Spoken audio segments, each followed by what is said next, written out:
The beer glass shattered against the floor, and Rodriguez's face went white as desert bone. 1 second ago he'd been laughing, mocking the small nurse in the corner. Now his wrist was locked in a grip that could snap bone twisted at an angle that made grown seals wince. But that wasn't what stopped his heart. It was her eyes, calm green and absolutely lethal. The kind of eyes that had stared through a scope at 1,000 yards and never blinked. The kind that belonged to someone who shouldn't exist anymore. Someone officially dead. Before we dive deeper into what happens next, hit that subscribe button and ring the bell, because this story is about to take you places you never expected. And drop a comment telling me what city you're watching from. I want to see how far Jessica's story reaches across this world. Jessica Walker knew the exact moment her evening was about to go sideways. It happened at 9:47 p.m. on a Thursday night in a Navy bar called The Anchor, 3 blocks from the San Diego base. She sat alone in a corner booth wearing scrubs still stained with coffee and someone else's blood from a 12-hour ER shift. Her 3rd double in 5 days. The kind of tired that lived in your bones and made your hands shake when you thought nobody was looking. She hadn't planned to stop here. Jessica never planned to stop at military bars anymore. But her apartment was empty and cold, and sometimes the noise of living people helped drown out the noise of the dead ones, the ones who whispered her real name in dreams. So she'd ordered a club soda with lime and sat watching the condensation run down the glass, thinking about nothing and everything. The bar smelled like spilled beer sea salt and decades of cigarette smoke that had soaked into the wooden walls. Someone had carved Semper Fi into her table. Someone else had crossed it out and written, "Hoo-yah." That pretty much summed up Navy-Marine relations. That's when Rodriguez walked in. She'd clocked him the moment he entered 6'2" brick house build Navy SEAL trident tattoo on his forearm, still healing, pink and angry. Fresh graduate from Bud S, maybe 6 months operational. He moved with that particular swagger young operators get when they think surviving Hell Week makes them immortal. His buddies trailed behind him like pilot fish following a shark. Rodriguez had the eyes of someone who'd seen things, but hadn't processed them yet. Jessica recognized that look.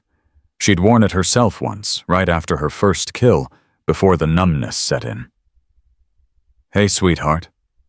Rodriguez leaned against her table, blocking her exit. His breath smelled like whiskey, and something bitter underneath grief maybe, or rage that hadn't found a target yet. "This is kind of a military spot.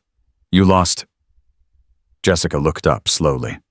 She'd learned long ago that the first response mattered. Show too much confidence, they push harder. Show too little, same result. The trick was finding the space in between the place where you're forgettable. "Just having a drink?" Her voice was soft, almost apologetic. Texas accent she'd never quite lost, despite years of training to eliminate it. "I'll be out of your way soon." Nah, I'm not trying to kick you out." Rodriguez grinned at his friends. "Just saying, this is where warriors come to decompress. Operators. Real deal. Not really a place for..." He gestured vaguely at her scrubs. "Whatever you do." "I'm a nurse." Jessica took a sip of her club soda. The lime was bitter on her tongue. "At Mercy General. We get a lot of your guys in the ER." "A nurse? See, that's nice. That's a nice job for a woman. Taking care of people." Rodriguez pulled out a chair without asking and sat down heavy. His friends formed a semicircle, sensing entertainment. "You probably see some crazy shit, huh? Blood and guts?" "Sometimes." "Yeah, but it's not the same as real combat though, right? I mean, you're not getting shot at. You're not kicking down doors in Fallujah." He leaned forward, emboldened by her quietness. "No offense, but there's a difference between wiping ass and taking lives." One of his buddies laughed, high-pitched, nervous. Another one slightly older. Something careful in his dark eyes said, "Rod, maybe, I'm just saying." Rodriguez spread his hands. His knuckles were scarred from punching things. "I respect nurses. My mom's a nurse. I respect what they do. But let's be real about the difference between the emergency room and the battlefield. That's all I'm saying." Jessica set down her glass with a soft click. She could walk away. Should walk away. In 45 seconds, she could be in her car pulling out of the parking lot going home to her empty apartment with its empty refrigerator and the mattress on the floor because she still couldn't bring herself to buy real furniture. Furniture meant staying. Furniture meant this was real. But then Rodriguez reached out and grabbed her wrist. Not hard. Not even threatening, really. Just casual male entitlement, the kind that assumes a small woman in scrubs couldn't possibly object to being touched. His fingers were warm against her skin.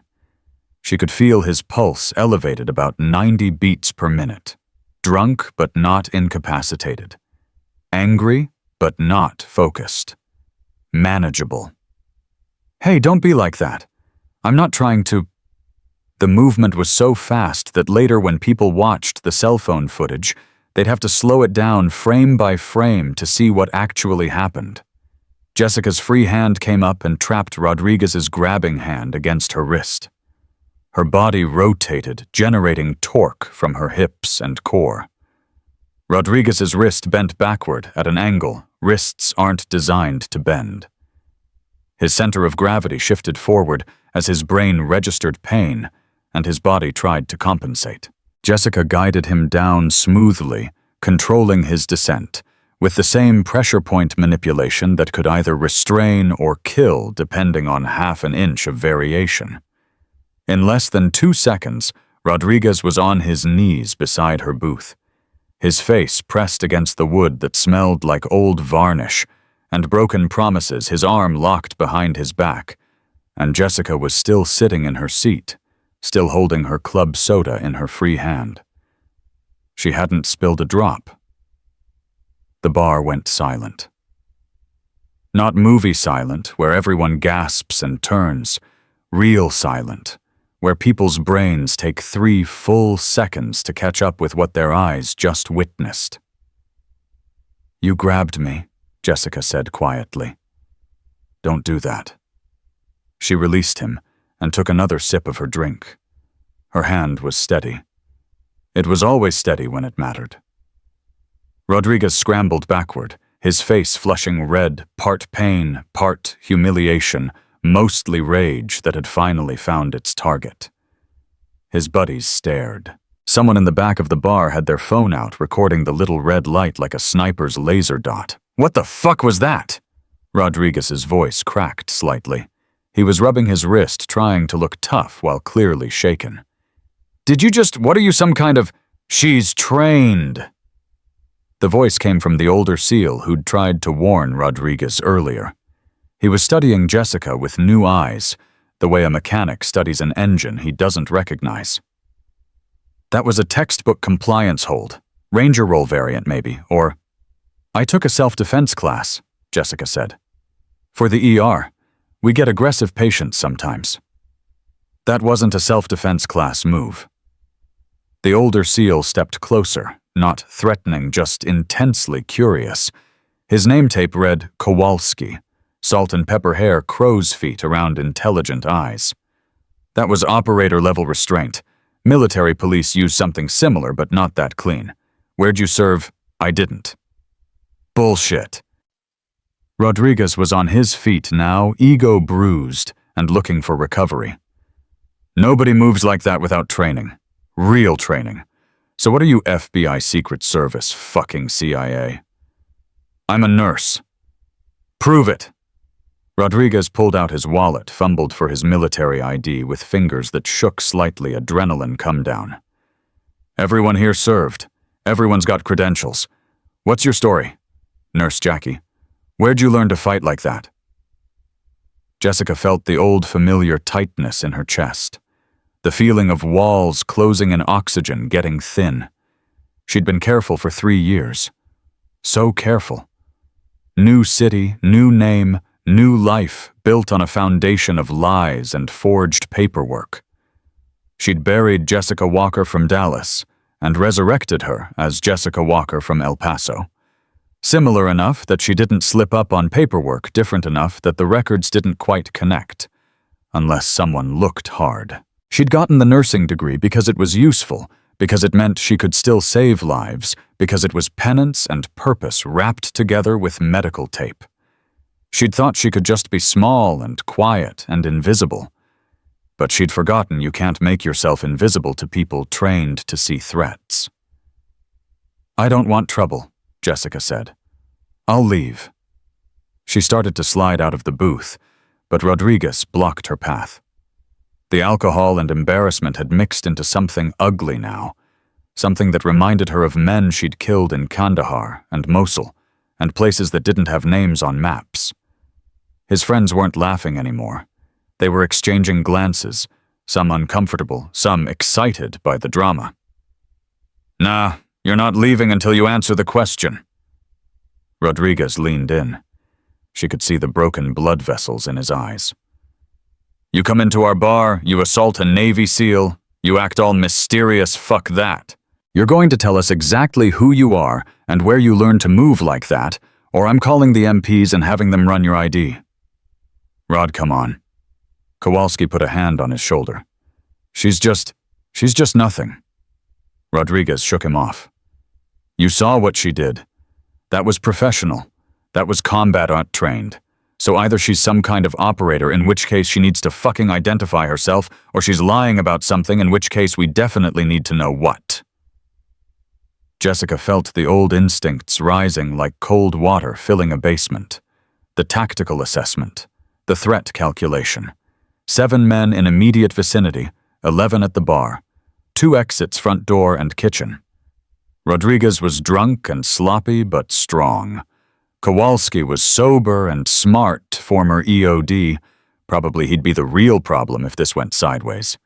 3 others were filming on their phones.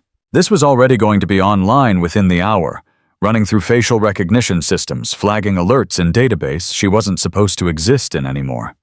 The careful life she'd built was cracking open like an egg dropped from a building. "Fine." Jessica set down her glass. "You want to know where I learned that I learned it from my older brother? He was Army deployed 3 times to Afghanistan. He taught me basic self-defense before I moved to San Diego. That's it. That's the whole story. Can I leave now?" Rodriguez studied her face, looking for the tell. Everyone had a tell. "You're lying." "I'm not." "Then prove you're just a nurse. Tell me something only a civilian would get wrong." "That's not how proving anything works." "Humor me." Rodriguez crossed his arms, getting his confidence back now that he had an audience. "I'll ask you 3 questions. Military shit. Easy stuff anyone who actually served would know. If you get them right, you're trained and you're lying. If you get them wrong, you're a civilian who got lucky with 1 move. Fair." Jessica could see the trap closing. Get the questions right, she confirms she's trained. Get them wrong deliberately, and she looks like she's hiding something. Either way, the attention stays on her like a spotlight, like a targeting laser, like the red dot that had been on her own chest in Kunar province when the RPG hit her position. But walking away now would be worse. Rodriguez was drunk enough and embarrassed enough to actually call the MPs. And if they ran her ID, if they dug even a little bit, if they found the seams in her cover story. 3 questions, Jessica said. Then I leave, and you never speak to me again. Rodriguez grinned. All right, question 1, nice and easy. What does SEAL stand for? Sea, air, and land. Everyone knows that. Question 2.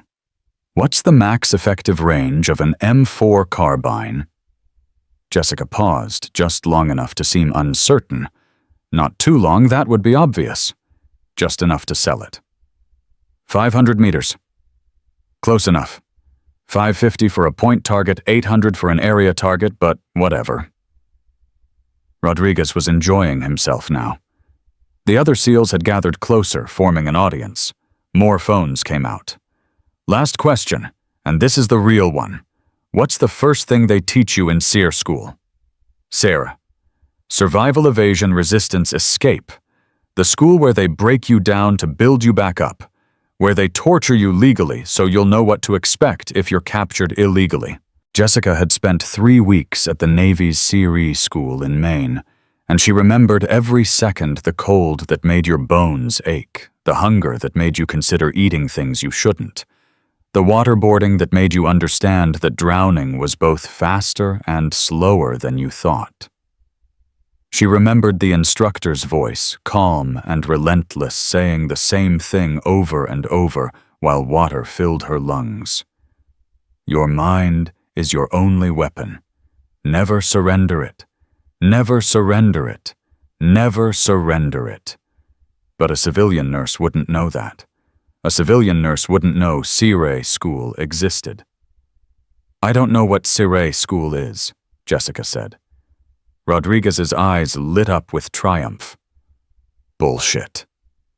You paused. You know exactly what it is. You just don't want to tell me because I don't know. Jessica stood up, and this time she didn't ask permission. I'm leaving. Have a nice night. She took 2 steps before Rodriguez grabbed her shoulder. Jessica didn't think, didn't plan, didn't choose. Her body just moved. Muscle memory from 10,000 repetitions in shoot houses and training mats and real missions where hesitation meant death. She trapped his hand against her shoulder, with her own hand rotated her body underneath his arm, feeling the pop of his shoulder joint straining, and used his momentum to throw him across her hip. Rodriguez hit the floor hard, the air exploding out of his lungs in a surprised grunt that sounded like her teammate Marcus had sounded when the IED went off. Before his buddies could react, Jessica had smoothly transitioned her knee on his chest, her hand on his throat, not squeezing, just resting there, a promise of what she could do, if she chose a reminder that the only reason Rodriguez was breathing was because she allowed it. Then she stopped. Froze. Because she saw herself through their eyes, a small woman in bloody scrubs crouched over a Navy SEAL twice her size, like a predator over prey, her hand on his throat in exactly the position you use right before you crush a trachea. Her face utterly calm, and her eyes were the problem.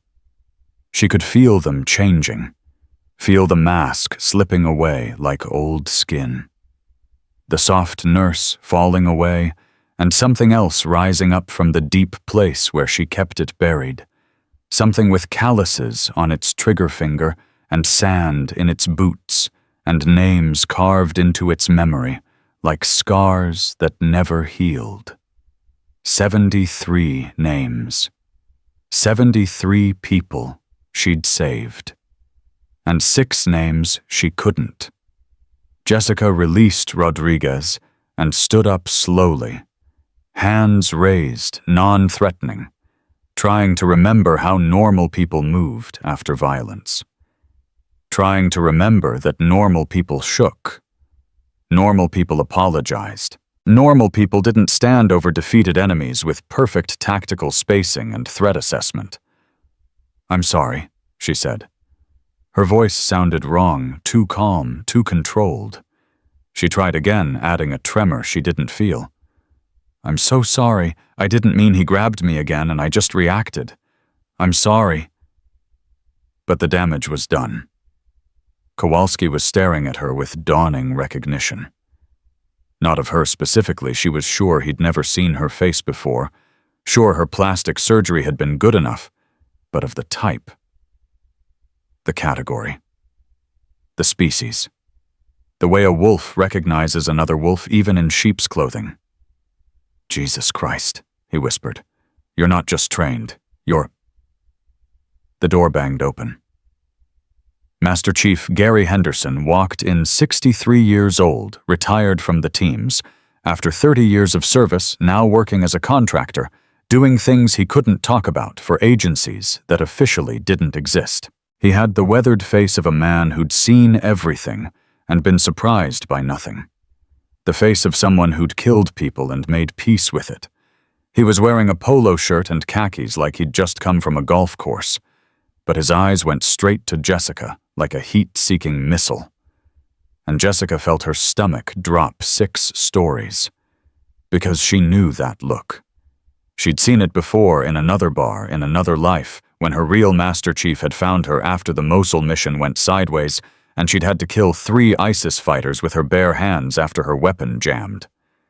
He'd looked at her with those same eyes and said, "You good walker?" And she'd lied and said yes. Henderson's eyes narrowed. He looked at Jessica, then at Rodriguez on the floor, rubbing his throat, then back at Jessica. His expression didn't change, but something in his posture shifted weight, redistributing muscles, tensioning the way operators stand when they're not sure if they're looking at an asset or a threat. Recognition. He knew. "Everyone out," Henderson said. His voice wasn't loud, but it cut through the noise like a blade through flesh. "Now." "Master Chief, this woman just—" Rodriguez started. "I said out, all of you. That's an order." "You can't order us. You're retired." Henderson turned slowly to look at Rodriguez. Didn't say a word. Just looked at him the way a man looks at something he's considering stepping on. The temperature in the room dropped 10 degrees. Rodriguez and his buddies filed out like scolded children, shooting glances back at Jessica at Henderson, already texting their friends about what they'd just seen. When the bar was empty, except for Jessica Henderson and the bartender, who took one look at Henderson's face and suddenly remembered he needed to check inventory in the back room right now. Henderson pulled out a chair and sat down. The wood creaked under his weight. "Sit," he said to Jessica. Jessica sat. They looked at each other across the scarred wood table. Henderson had a beer in front of him, mostly empty foam drying on the inside of the glass. Jessica's club soda was still sweating condensation, the lime wedge browning at the edges. Outside, she could hear traffic voices, the normal sounds of San Diego on a Thursday night. Everything normal, everything fine, everything a lie. "You want to tell me who you are?" Henderson said finally. "I'm a nurse." "And I'm the Queen of England. Try again." Jessica said nothing. She'd been trained for interrogation, trained to resist torture, to maintain cover under duress, to die before revealing classified information. But Henderson wasn't interrogating her. He was just waiting, patient as stone. Henderson sighed, took a long drink of his beer. "Let me tell you what I see. I see a woman maybe 5'6", maybe 120 pounds soaking wet, who just put down a seal fresh out of buds using techniques I've only seen instructors use at Fort Bragg. Specifically, I recognize that hip throw that's Delta Force, close quarters, combat the variant they developed after the Mogadishu incident. They don't teach that to civilians. They don't teach that to regular military. They barely teach it to special forces." He set down his beer carefully, precisely in the exact center of the coaster. "I also see someone who assessed threats before acting. You knew exactly how many people were in this bar, where the exits were, which of Rodriguez's buddies would be the real problem in a fight. That's not self-defense training. That's combat awareness at operator level." His eyes were gray as gunmetal. "But most importantly, I see someone who's scared. Not of Rodriguez, not of me, not of anything physical. Scared of being seen. Scared of being recognized. Scared of being found. Which tells me you're hiding, and you're hiding from people who have resources." Jessica's hands were flat on the table. She was aware of every exit, every potential weapon, every tactical option. Part of her brain was already planning disable Henderson. First, he's the real threat. Then out the back door to the car, ditch. The car within 10 minutes, use the third backup identity in the storage unit off Route 8. "Relax," Henderson said. "I'm not going to hurt you. I'm not even going to turn you in, whoever you are. But I need to know if you're a threat."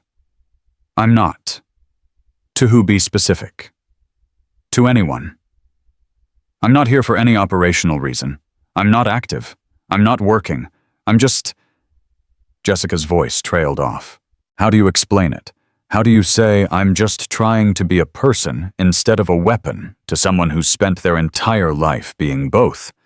Henderson studied her face like he was reading a map of a country he used to know. You're out. I'm out. Medical discharge, psychological, dishonorable. It's complicated. It always is with the good ones. Henderson finished his beer. Here's what's going to happen. You're going to leave. You're not going to come back to this bar. You're going to continue being a nurse and living your quiet life, and I'm going to forget I ever saw you. But, and this is important, if I find out you're lying to me, if you're here for a reason that puts my boys in danger, I will find you. And I will bring the full weight of every agency I've ever worked with down on your head. They'll find things about you that you've forgotten about yourself. Are we clear? Crystal? Good. Henderson stood up. The chair scraped against the floor. And for what it's worth, whatever you were good at it, I can tell. The really good ones, they move different. Quieter. Like they're trying not to wake something up. So whatever you're running from, I hope it was worth running. He walked toward the door, then paused with his hand on the frame. One more thing. That move you used on Rodriguez, that's not Army. That's not Rangers. That's not even Green Berets. That's Delta-level close-quarters combat, maybe a little DevGru sprinkled in. Which means you're either one of about 30 women in the entire United States with that training, or you learned from someone who was. Either way, you need to be more careful. There are people who'd recognize that. People with long memories and access to databases that supposedly don't exist. He opened the door, letting in the noise from outside where Rodriguez and his friends were probably waiting. Oh, and one more thing, Henderson said without turning around. Whatever your real name is, Jessica, isn't it? I can always tell. Something about the way people hold themselves when they hear their fake name. There's a microsecond delay before they respond. Like they have to remind themselves that's who they are now. You did it twice tonight. So whoever you are, whatever you did, be careful. The world's getting smaller, harder to hide, cameras everywhere, facial recognition, AI analysis. Eventually everyone gets found. Then he was gone. Jessica sat alone in the empty bar for exactly 30 seconds, counting her breaths, controlling her heartbeat the way they'd taught her, in for 4 hold, for 4, out for 4, hold for 4. Box breathing. The technique that keeps snipers calm when they're about to take a life from 1,000 yards away. Then she stood left cash on the table. No credit card, no paper trail habit from a life she couldn't quite leave behind, and walked out. Rodriguez and 3 of his friends were waiting in the parking lot. The sodium lights turned everything orange and black, all harsh shadows and threatening shapes. We're not done, Rodriguez said. But he stayed a safe distance away this time, and his voice had lost some of its certainty. His wrist was still red where she'd bent it. Kowalski stepped forward, hands raised in a gesture of peace. Look, we just want to understand. That stuff you did in there, that's not normal. And the Master Chief, the way he looked at you, the way he cleared the room. Whoever you are, you're not just some nurse. So help us understand.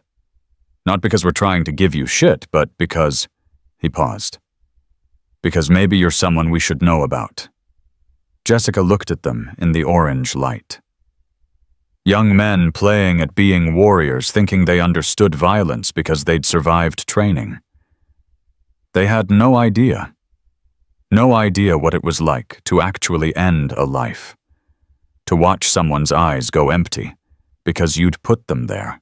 To carry names and faces that never let you sleep properly ever again. To wake up at 0300 with your hand reaching for a weapon that isn't there, in a room that isn't a barracks, in a life that isn't yours anymore. Rodriguez had lost his brother. She could see it in his eyes, that particular kind of anger that comes from grief with nowhere to go. His brother had probably been killed by someone who looked harmless, someone they'd underestimated. So now Rodriguez pushed every civilian away before they could get close enough to hurt him again. She understood that. She'd been doing the same thing for 3 years. "You want to understand," Jessica said quietly. "Here's what you need to understand. The most dangerous people you'll ever meet are the ones who look harmless. They're the ones who know how to blend in, how to be invisible, how to make you underestimate them. Because when you've really been through the shit, when you've really seen combat, you don't brag about it. You don't get tattoos about it. You don't start fights in bars over it." She pulled her keys from her pocket. The keychain was a plastic heart from a nursing supply store. Normal, forgettable, exactly what a nurse would carry. "You just try to forget it, and you pray every night that it doesn't find you again." "So you did serve," Rodriguez said. "I knew it. What branch, what unit?" "I didn't say that." "You basically just admitted. I said the most dangerous people look harmless. I never said I was one of them. Maybe I'm just a nurse who paid attention to her brother's stories. Maybe I got lucky with a couple moves. Maybe you're all seeing ghosts because you want there to be a mystery." Jessica opened her car door, a 10-year-old Honda Civic, the kind of car nobody notices. "Or maybe you should ask yourself why it matters so much. Why you need me to be something special instead of just someone who wanted a quiet drink after a long shift." She got in her car and started the engine. The interior smelled like coffee and antiseptic. Kowalski stepped forward, pressed his hand against her window. "Wait. Just one more question. Just one, and then we'll leave you alone. I promise." Jessica looked at him through the glass. He had honest eyes, curious eyes, the eyes of someone who genuinely wanted to understand, not someone looking for ammunition or social media content. She rolled down the window an inch. "Everyone who's served has a call sign," Kowalski said. "Even if they don't talk about their service, even if they're out, even if they're done, they remember their call sign. It's like a tattoo you carry inside. My dad was Air Force in Desert Storm. He's been retired 20 years, works at a hardware store, never talks about the war.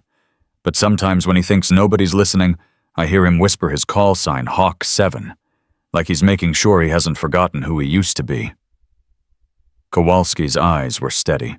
"So if you really served, if you really did what I think you did, you'd have one. You might not want to say it. Probably shouldn't say it. But you'd know it. You'd carry it." Jessica sat very still. Outside, a black SUV pulled into the parking lot. Not unusual, half the cars here were trucks and SUVs. Military guys loved their vehicles big and aggressive. But this one had government plates. And the driver was scanning the lot with the methodical precision of trained security eyes moving in a patterned threat assessment sector, clearing target acquisition. She was out of time. "I don't have one," Jessica said. "Everyone has one." "Not everyone. Some people just have names. Names on walls, names on headstones, names that get spoken at memorials and then forgotten." The SUV's passenger door opened. A man in a dark suit got out, also scanning, talking into a wrist mic. They were looking for something. For someone. For her. One of Rodriguez's friends was already texting, probably posting the video to Reddit or Instagram or whatever platform would make it go viral fastest. In 20 minutes, that video would have 1,000 views. In an hour, 10,000. By morning, it would be everywhere. Tagged, shared, analyzed, run through every facial recognition system, from Langley to Quantico to Moscow. Her cover was burning faster than paper in gasoline. "I have to go," Jessica said. "Just tell us," Rodriguez called from behind Kowalski. "Just give us something. Prove you're one of us or prove you're not. But stop jerking us around." The man in the suit was walking toward the bar entrance. In 10 seconds, he'd be inside asking questions, showing a photo. Probably her photo, the one that was supposed to be buried in classified files. In 30 seconds, someone would mention the woman in scrubs who threw a seal. In 60 seconds, they'd have her license plate. Jessica made a decision. A stupid decision. A decision that would end the life she'd built and open a door to the life she'd left behind. But it was the only decision she'd ever known how to make, the one that put truth ahead of safety, that chose honesty over survival, that picked the hard right over the easy wrong. She rolled down the window all the way, looked Kowalski directly in the eyes, and spoke 2 words she hadn't said out loud in 3 years. 2 words that were classified above top secret. 2 words that appeared in after-action reports that would be sealed for 50 years. 2 words that existed only in rumors and whispers and stories operators told each other late at night when the missions got heavy and they needed to remember that legends were real. Viper 1. The effect was instantaneous. Kowalski's face went white. His hand dropped from the window like she'd electrocuted him. He took 2 steps backward, nearly tripping over his own feet. Rodriguez, who'd been smirking suddenly, wasn't. His beer, because of course he'd brought his beer out, slipped from his fingers and shattered on the asphalt glass, exploding like a fragmentation grenade. "Oh, fuck," someone whispered. "Oh, holy fuck. Did she just say, 'That's not possible'?" Kowalski said. His voice sounded strange, hollow, like he was talking from the bottom of a well. "Viper 1 is dead. Viper 1 died in Afghanistan, in Operation Blackwater. It's in the memorial wall at Fort Bragg. It's carved in stone. It's a name," Jessica said. Her hands were shaking now on the steering wheel, and they could all see it. 3 years of steady hands, and now they shook. That's all. Just a name someone used once. But Viper 1 wasn't just a name. Viper 1 was a ghost story they told at Fort Bragg to motivate candidates who thought they couldn't go further. Viper 1 was a legend that instructors invoked when explaining that size didn't matter, gender didn't matter, that the only thing that mattered was the will to keep fighting when everything said to quit. Viper 1 was the only female operator in Delta Force history. The sniper who'd held off an entire Taliban battalion for 6 hours while evacuating 73 civilians from a school in the Kunar province, who'd killed 27 enemy combatants with a broken arm and a rifle that was down to her last magazine, who'd saved every single member of her team before being declared KIA when her position was overrun by forces 10 times her size. Except she hadn't died. She'd been pulled out by a CIA Black Ops team that officially didn't exist, medevaced to a hospital in Germany that officially wasn't there, and declared dead for operational security reasons, because Viper 1 had killed too many high-value targets, embarrassed too many terrorist organizations, become too valuable as a symbol. The Taliban had a bounty on her head, $2 million. ISIS offered $3. Al-Qaeda wanted her alive for public execution. So they'd buried her. Gave her a memorial at Fort Bragg, a folded flag to a family that wasn't hers, a name on a wall with hundreds of others who'd given everything for a mission most people would never know about. And when she'd woken up 3 weeks later in that German hospital, confused and hurting and alone, they'd given her a choice, resume, operational status with a new identity, or disappear forever. Jessica had chosen to disappear. But she'd forgotten that some names don't let you go. Some names follow you like shadows, like debts, like blood that never quite washes clean. She put her car in reverse. "Wait!" Kowalski's voice cracked. If you're actually, we need to, Master Chief needs to know. Command needs to know. You can't just..." But Jessica was already backing out, already leaving, already running, again, always running. The man in the suit emerged from the bar, talking urgently into his phone. He looked directly at Jessica's car, eyes widening. Their eyes met across 20 yards of parking lot. and Jessica saw recognition bloom on his face, like blood in water. She shifted into drive and accelerated hard tires, squealing, leaving rubber on asphalt. Behind her, the man in the suit was shouting, running for his SUV. The SEALs were standing frozen in the parking lot, watching her go, probably not even sure what they'd just witnessed. Jessica's phone rang. Blocked number. She didn't answer. It rang again. And again. On the fourth call, she pulled over 2 miles away in a Walmart parking lot, hands gripping the steering wheel so hard her knuckles went white and her old scars ached. She stared at the phone for a long moment, watching it vibrate against the passenger seat, like a live thing, like a grenade with the pin pulled. Then she answered. "This is a secure line." A woman's voice. No introduction, no pleasantries. Pure business. "Your location is compromised.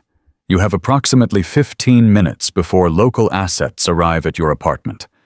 We can extract you, but you need to move now." "Who is this? You know who this is, Master Chief Walker. We've been monitoring your situation since you engaged with Rodriguez. The incident was recorded and flagged by our facial recognition protocols. Your cover is burned. We have agents en route to your residence, your workplace, and 3 known associates. Do you want extraction or not?" Jessica closed her eyes. 3 years. She'd had 3 years of normal. 3 years of saving lives instead of taking them. 3 years of pretending she was just a person going to work, coming home, buying groceries, living the kind of life that had seemed impossibly boring before she'd lost the right to be bored. "I don't want extraction." "Then you're on your own." "But Jessica, and yes, we know that's not your real name, you need to understand something. You just said your call sign to 7 Navy SEALs, 3 of whom were recording. That video is being uploaded right now. Within 1 hour, it'll be on Reddit military forums, veteran Facebook groups. Within 2 hours, it'll be on the news. Within 4 hours, it'll be trending on Twitter. By tomorrow morning, every intelligence agency in the world is going to know that Viper 1 didn't die in Afghanistan." "So what? So everyone you saved, everyone you protected, everyone who owes their life to you," the woman's voice softened, slightly, gained an edge of something that might have been sympathy. "They're all going to become targets. The Taliban has a bounty on Viper 1's head, $2 million. ISIS has one too, Al-Qaeda, 6 other organizations. They thought you were dead, so they stopped looking. They moved on. But now they're going to start again, and they're going to look at everyone you ever knew, everyone you ever cared about, everyone you ever saved." Jessica felt her chest constrict, like someone was pulling a rope tight around her ribs. Rashid. The Afghan boy she'd pulled from the rubble of his school, the one who'd looked at her with those huge dark eyes and said thank you in broken English. His sister Amara, who'd drawn her a picture of flowers. The teachers who'd risked their lives to educate girls in a province where education was punishable by death. 73 people who only lived because she'd refused to abandon them. 73 targets. "There's a car coming," the woman's voice continued. "Black sedan approximately 45 seconds out. It's ours. Get in. We'll take you somewhere safe, somewhere we can figure out next steps. Or don't, and take your chances with whoever gets to you first. CIA, DIA, or the Taliban, pick your poison." "Why do you care?" "Because Viper 1 is worth more alive than dead, and because—" The woman paused. Static crackled on the line. "Because someone very important wants to speak with you. Someone who was watching Operation Blackwater from a command bunker in Kandahar and has never forgotten what you did that day. Someone who's been looking for you for 3 years but respected your wish to disappear. Until now. Until you burned your own cover." Headlights appeared in Jessica's rearview mirror. Black sedan, government plates, tinted windows. Jessica had exactly 3 seconds to decide who she wanted to be. The nurse, quiet and safe and slowly dying inside, watching the world from behind glass. Or Viper, one dangerous and hunted and fully alive, bleeding and breathing and fighting. The sedan pulled up beside her. The back window rolled down smooth as silk, and Jessica saw a face she hadn't seen in 3 years, but would recognize anywhere burned into her memory, like a brand Admiral James Morrison, commander of Naval Special Warfare, the man who'd signed off on her death and her discharge, the man who'd looked her in the eye 3 years ago in that German hospital room and said, "You've given enough, Master Chief. You've paid the price 10 times over. Go live. Find peace if you can. You've earned it." He was crying, tears running down his weathered face, cutting tracks through what looked like days of sleeplessness. "Master Chief Walker," he said. His voice was thick with emotion, cracking on her rank like he was promoting her all over again. "I'm so sorry. I'm so goddamn sorry I didn't recognize you sooner. I'm sorry for everything that happened. I'm sorry we let you disappear when maybe we should have fought harder to bring you home properly. But we need you. Right now, tonight, we need you. Will you please get in the car?" Jessica looked at him. At the Admiral who'd protected her secret. At the man who'd let her disappear when he could have ordered her back into service, when he could have used her as a propaganda tool, or a recruitment poster, or a symbol. What happened? Morrison's face crumpled. "Rashid happened. The boy you saved in Kunar. The one who wrote you letters for 2 years until we told him you were dead. The Taliban found him. They know he was in contact with American forces. They know he received special treatment, got into a good school in Kabul, got scholarships, got opportunities. They've connected him to Operation Blackwater." Jessica's blood went cold. "When, 72 hours ago, they're going to execute him on live video in..." Morrison checked his watch. "In 69 hours unless we meet their demands. And their primary demand is that we confirm Viper 1 is really dead. They want proof. They want closure. They want DNA dental records, something definitive. Because they think we're lying. They think you're still out there somewhere. So give them proof. Fake the records. We tried. They don't believe us anymore. Too many rumors. Too many sightings over the years, a woman who moved like an operator in Somalia, someone who fit your description in Yemen, whispers from contractors who thought they saw you. The Taliban has a specialist, someone who understands American operational security. He's calling our bluff." Morrison leaned forward. "But here's the thing, they offered an alternative. They'll release Rashid and his family if Viper 1 comes to negotiate personally, face to face. They want to see you. They want to confirm you're real. They want to capture me, torture me, and execute me on camera. Yes. And you want me to walk into that?" "No." Morrison's voice was firm. "No, I want you to stay hidden.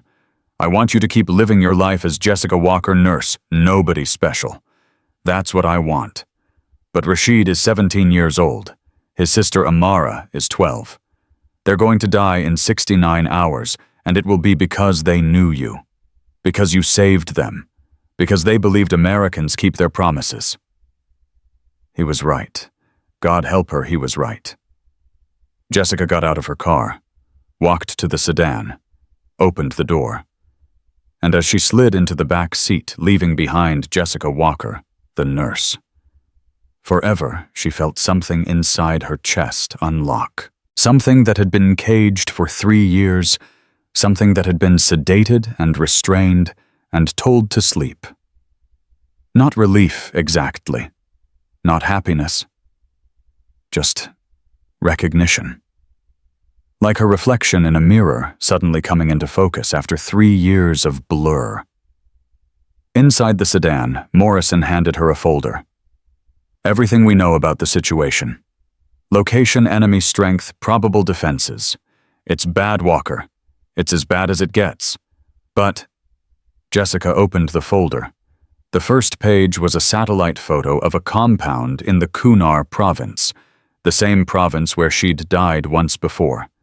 The second page was a photo of Rashid, older now, beard coming in, but still with those same scared eyes she remembered. And behind him, standing in shadow with a knife to his throat, was a face Jessica recognized. A face she thought she'd killed 3 years ago. Malik al-Rahman, Taliban commander. The man who'd led the assault on the school. The man whose brother she'd killed with a headshot from 800 meters. The man who'd sworn on his mother's grave that he would find Viper 1 and make her pay. He'd been reported KIA in 2022, but there he was, alive, holding a knife to a boy's throat. Holding a knife to her boy's throat. So it was never about confirming I'm dead, Jessica said quietly. It was always personal.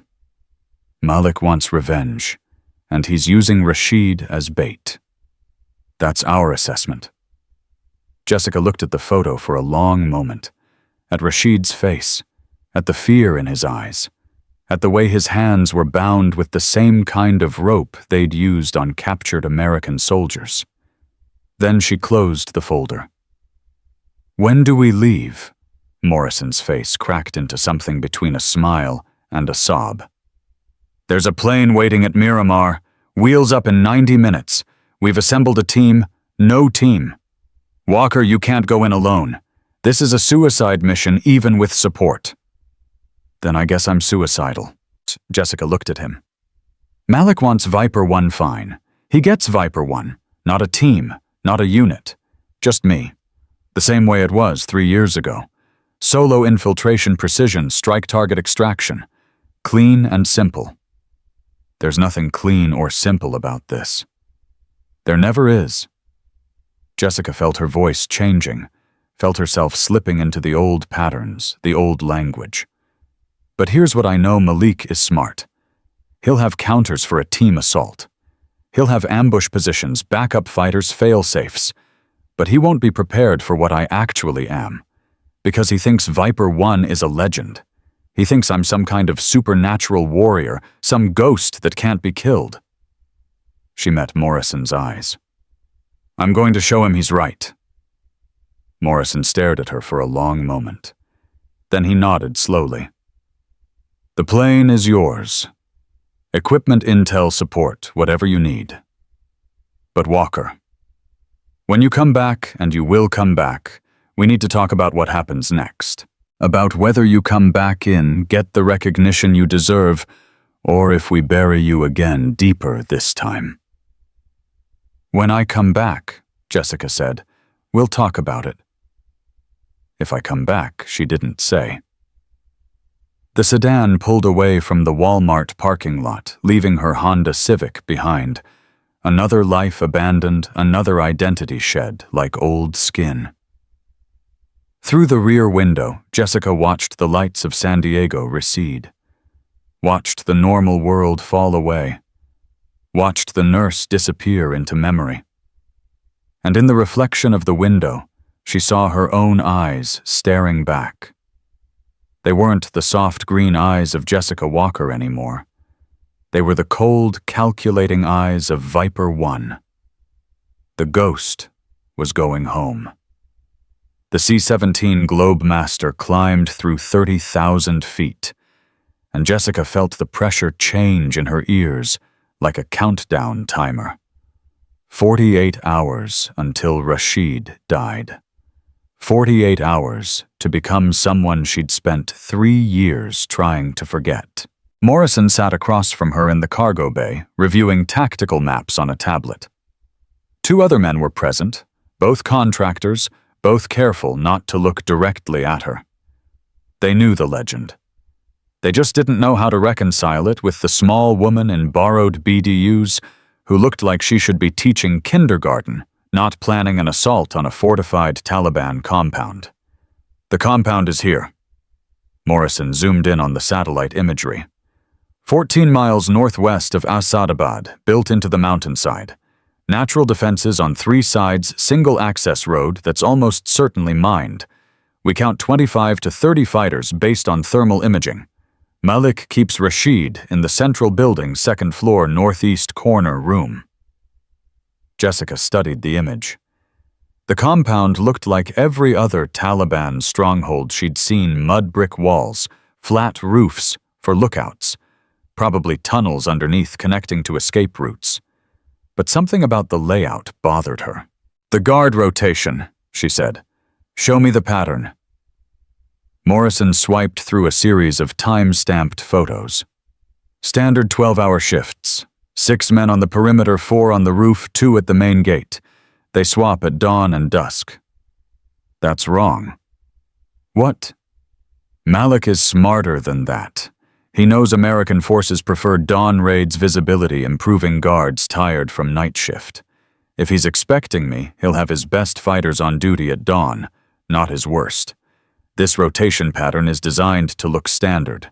It's bait. Morrison frowned. "So what are you saying?" "I'm saying Malik wants me to hit at dawn.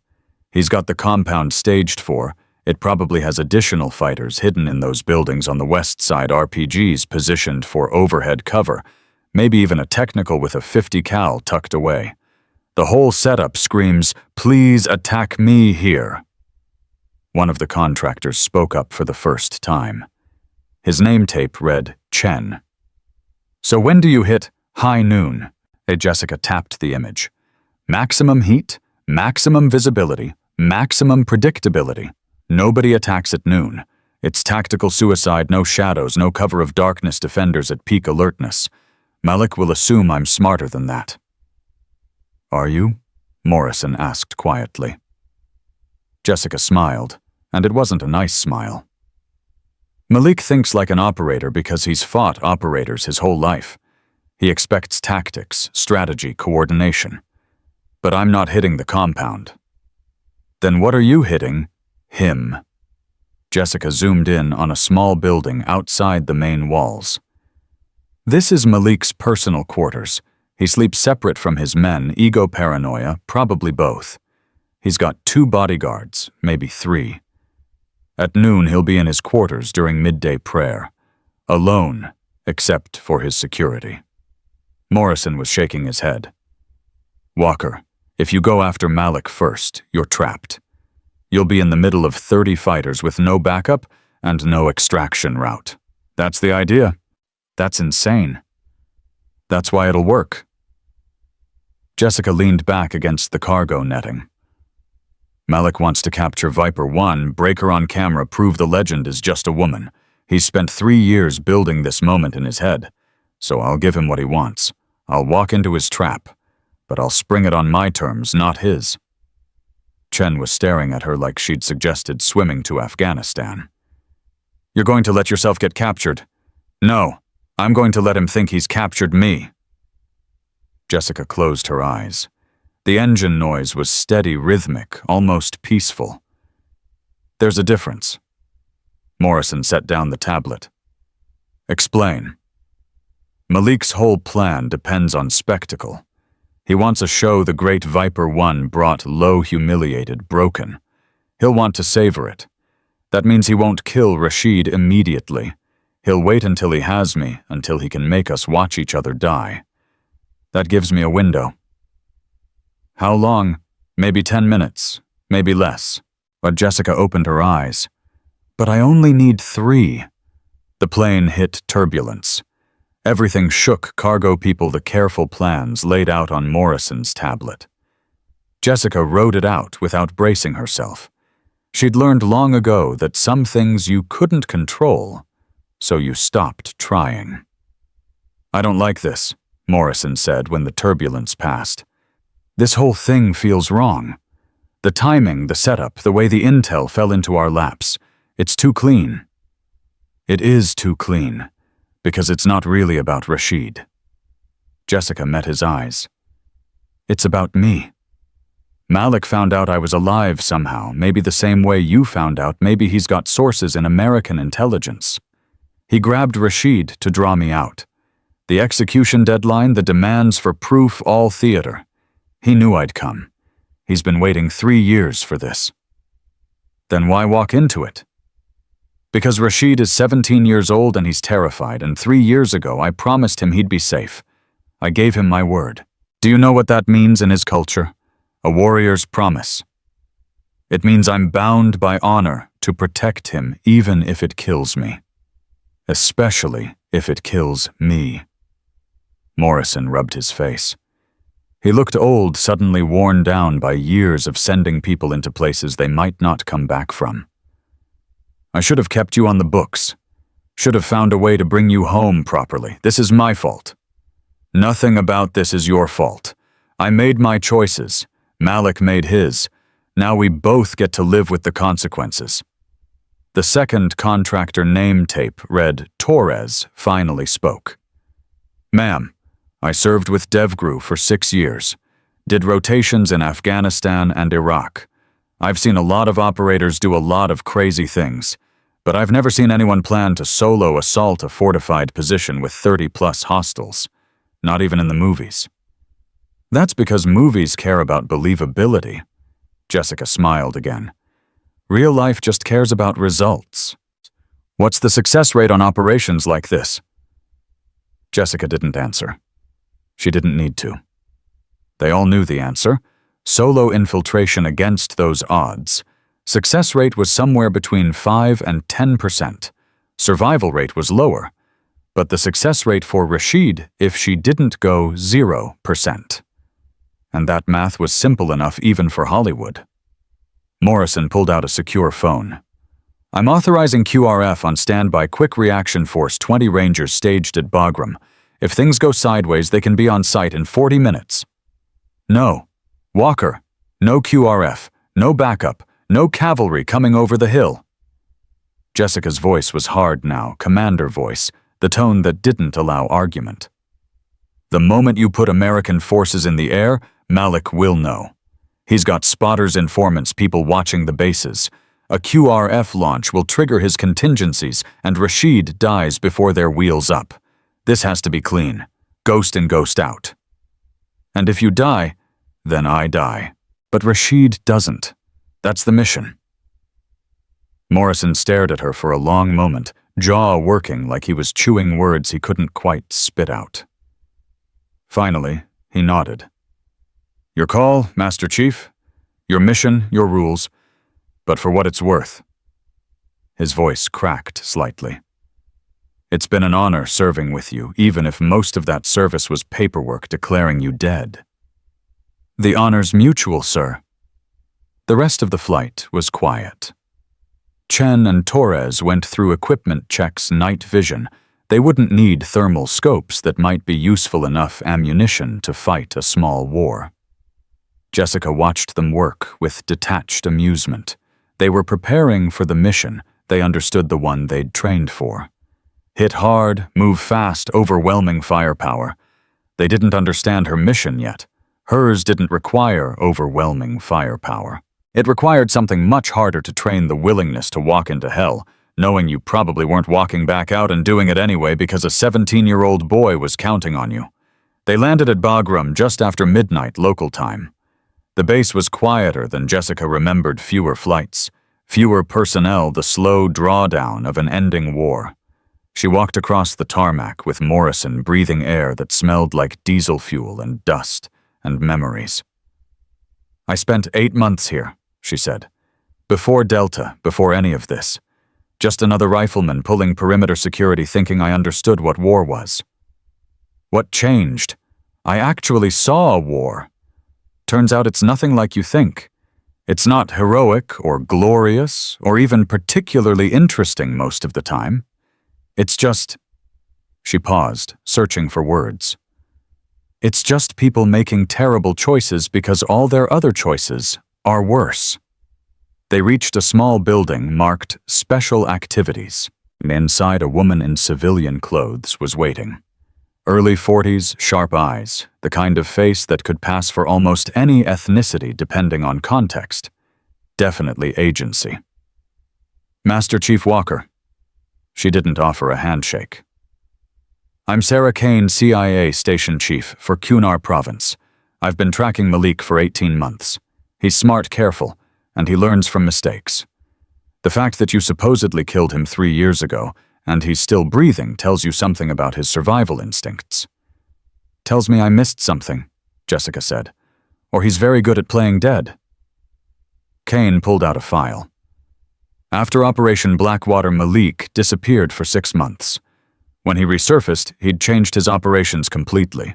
Less direct action, more IEDs and ambushes. Less ego, more effectiveness. He rebuilt his network carefully, quietly, until 2 months ago. What happened 2 months ago?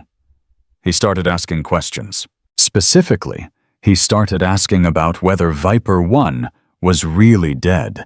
He reached out to Taliban leadership, to Al-Qaeda contacts, even to some Russian intelligence cutouts. Offered money for information.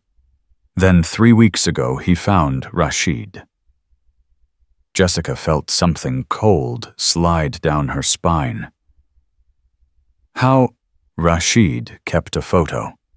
Just one from the day you evacuated the school. Shows you carrying him out of the rubble.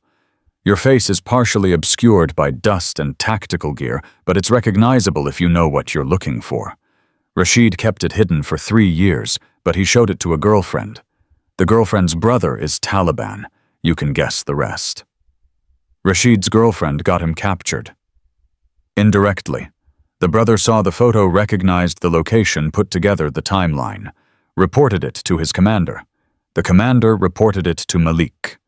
Malik personally led the snatch team. He has Rashid, his sister Amara, and 3 teachers from the original school. All of them witnesses to Operation Blackwater. All of them leverage. Jessica's hands curled into fists. He's going to kill them all. Eventually. But first he's going to kill you. Or try to. Kane pulled out another photo, recent drone footage of the compound. My assessment. This is the most sophisticated trap I've seen from Taliban forces in 20 years. Malik has been planning this for months, maybe years. Every angle covered, every contingency mapped. He wants you badly enough to risk his entire organization on one operation. Why? Because you killed his brother. Because you embarrassed him in front of every fighter in the province. Because Viper 1 has become a symbol of American military superiority, and symbols are powerful things in this part of the world. If he kills you publicly, brutally, he becomes a legend. If he captures you alive... Kane shook her head. I don't even want to think about what he'll do. I've been tortured before, Jessica said quietly. I know what I can take. This isn't about torture. This is about theater. Malik will film everything, distribute it globally, turn your death into propaganda. He'll make you beg. He'll make you renounce America. He'll break you so completely that every image of Viper 1 becomes tainted. That's his real goal, not just to kill you, but to destroy what you represent. Morrison had been silent, but now he spoke up. All of this just confirms my instinct. Walker, you can't go in there. It's exactly what he wants.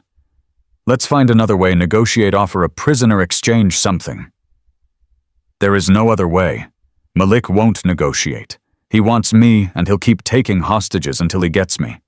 Rashid is just the first. If I don't go now, there'll be others. More kids, more teachers, more people who made the mistake of trusting America. Jessica looked at Kane. How long until execution? 38 hours. Then we need to move. I want full dossier on Malik habits, routines, psychology, profile. I want detailed schematics of the compound, not just satellite imagery. I want weather patterns, civilian traffic, everything. And I need a vehicle, something local, something that won't stand out. Kane smiled slightly. Already prepared. There's a Toyota Hilux outside, 15 years old, looks like it's been through 3 wars. Perfect for the area. Inside you'll find everything you requested, plus some items you didn't know you needed. Such as a burqa. If you're going in at noon, you'll need cover approaching the compound. Local women sometimes deliver food or supplies. It's not perfect, but it's better than walking up in full kit. Jessica nodded. She'd used similar disguises before. Most people saw clothing first, assumed identity second. A woman in a burqa was invisible in Afghanistan, just another piece of the landscape. "What about comms?" Morrison asked. "Satellite phone encrypted, but I wouldn't use it except for emergencies. Malik probably has signal monitoring equipment. Any transmission could tip him off."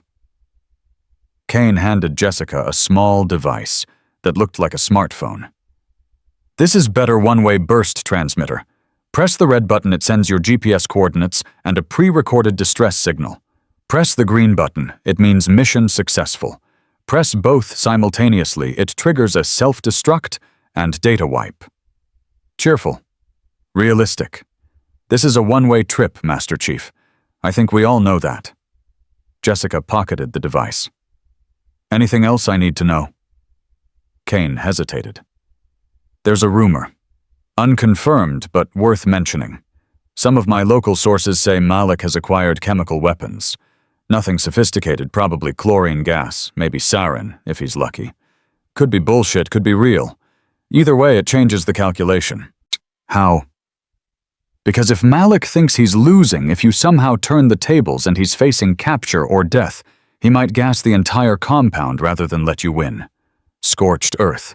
Take everyone with him, including the hostages. Then I'll have to make sure he doesn't think he's losing until it's too late to do anything about it." Jessica turned to Morrison. "I need 6 hours to prep and rest. Wake me at 0600. I'll move out at 700, arrive at the target area around noon local time. With luck, I'll have Rashid out by 1300. Without luck, we'll be watching your execution video on Al Jazeera by dinner," Kane said bluntly. "Then let's hope I'm lucky." They showed Jessica to a small room with a cot, a sink, and a window that looked out over the airfield. She lay down fully clothed, not expecting to sleep, but exhaustion pulled her under within minutes.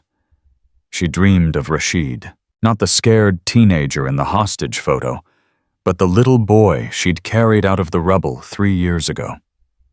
He'd been 8 then, small for his age, covered in dust and blood, some his teachers.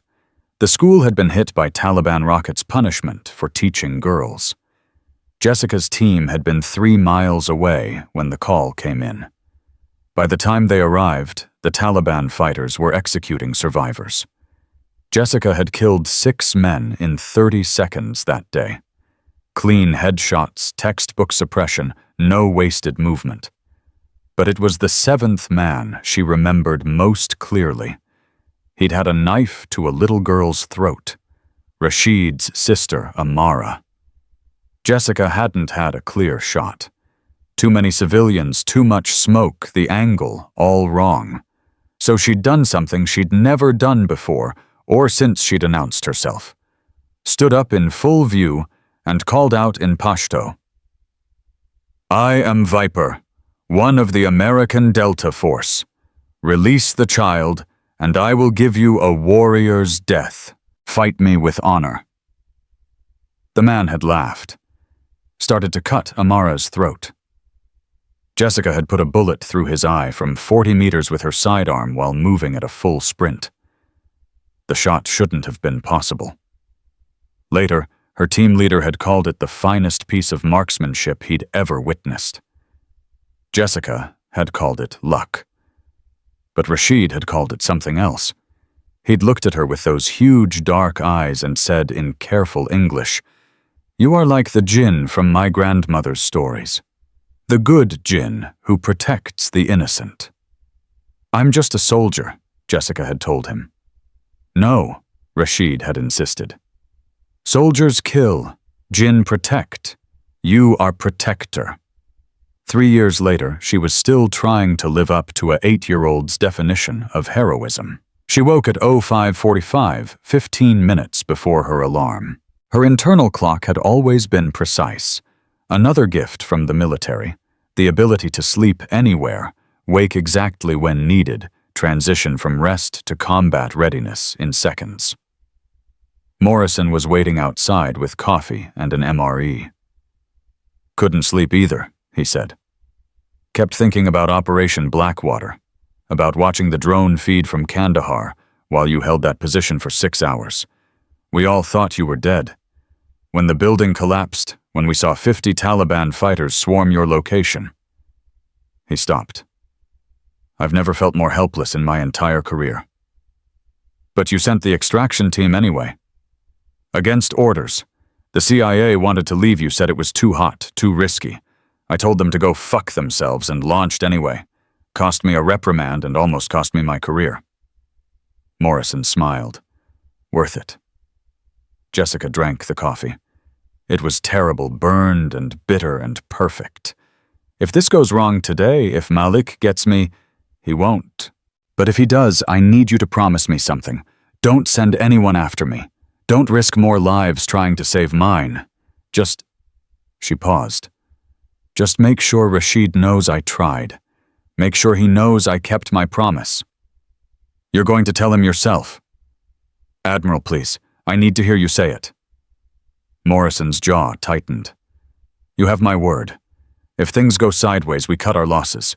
No rescue attempt, no retrieval mission. We let you become another name on the wall at Bragg, and we tell Rashid you died keeping your promise." "Thank you." They walked to the Hilux together. Chen and Torres had loaded it with supplies, water medical kit ammunition, and a rifle Jessica didn't recognize. "What's this?" she asked. "SVD Dragunov," Torres said. "Russian sniper rifle commonly used by Taliban fighters. If anyone sees it, you're just another local. Plus it's reliable as hell. 7.62 rounds, 10-round magazine, effective range about 800 meters. Not as good as your M110, but it'll do."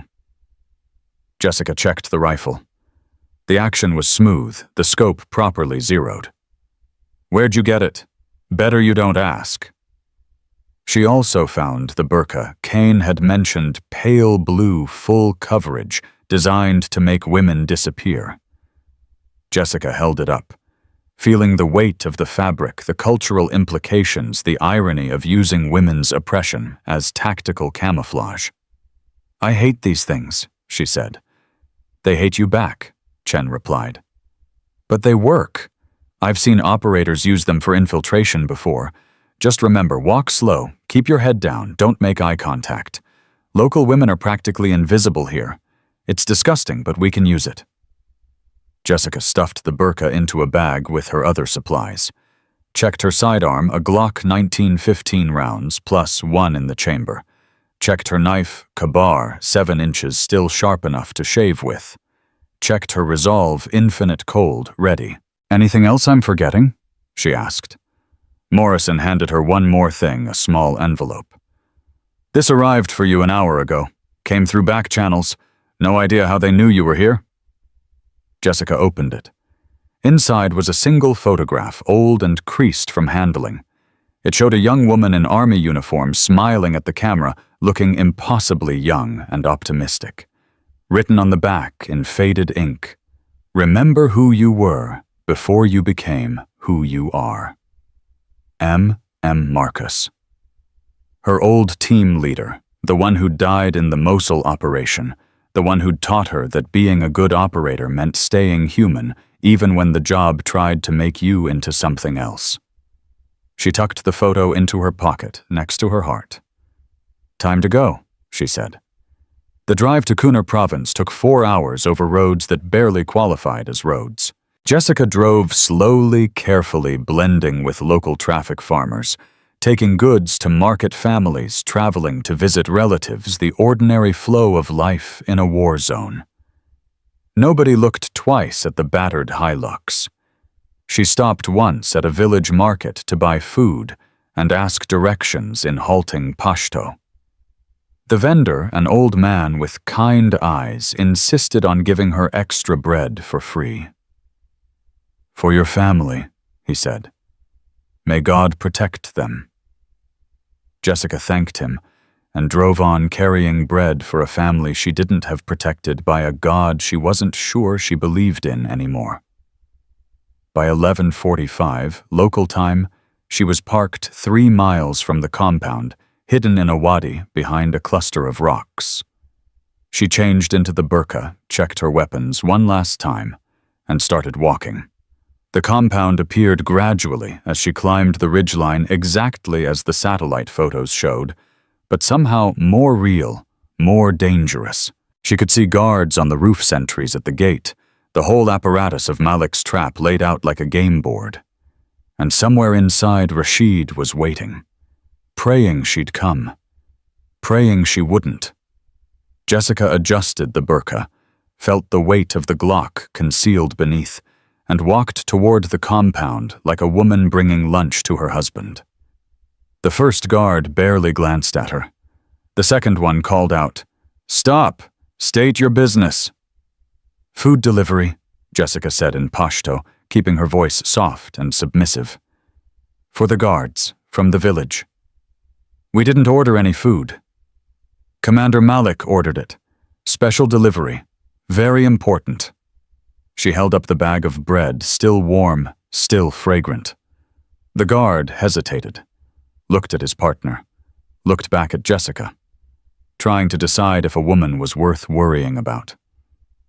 That moment of hesitation was all she needed. Jessica dropped the bread, drew the Glock, and put 2 rounds through the first guard's chest before he could raise his AK-47. The second guard managed to bring his weapon up, managed to pull the trigger, managed to spray bullets in a wild arc that missed Jessica by inches. She put him down with a headshot. 2 seconds. 2 deaths. 28 more to go. Somewhere inside the compound, an alarm started screaming, and Jessica smiled beneath her burqa. The trap had been sprung. Now came the interesting part. Jessica didn't run. Running would get her killed. Instead, she walked calmly toward the main building, still wearing the burqa, letting the fabric hide her weapon, letting confusion work in her favor. 3 guards came sprinting around the corner, weapons up, scanning for threats. They ran right past her. A woman in a burqa wasn't a threat. A woman in a burqa was scenery invisible beneath notice. By the time their brains caught up with reality, Jessica had put rounds through 2 of them, and the third was screaming into his radio, words tumbling out in panicked Pashto about a woman, a shooter impossibility made flesh. Jessica silenced him with a single shot and kept moving. The courtyard erupted with activity. Men poured from buildings, some half-dressed, others still fumbling with weapons. They were reacting, not thinking exactly what she needed. In the chaos, nobody had a clear picture of the threat. They knew guards were dead. They knew shots were fired.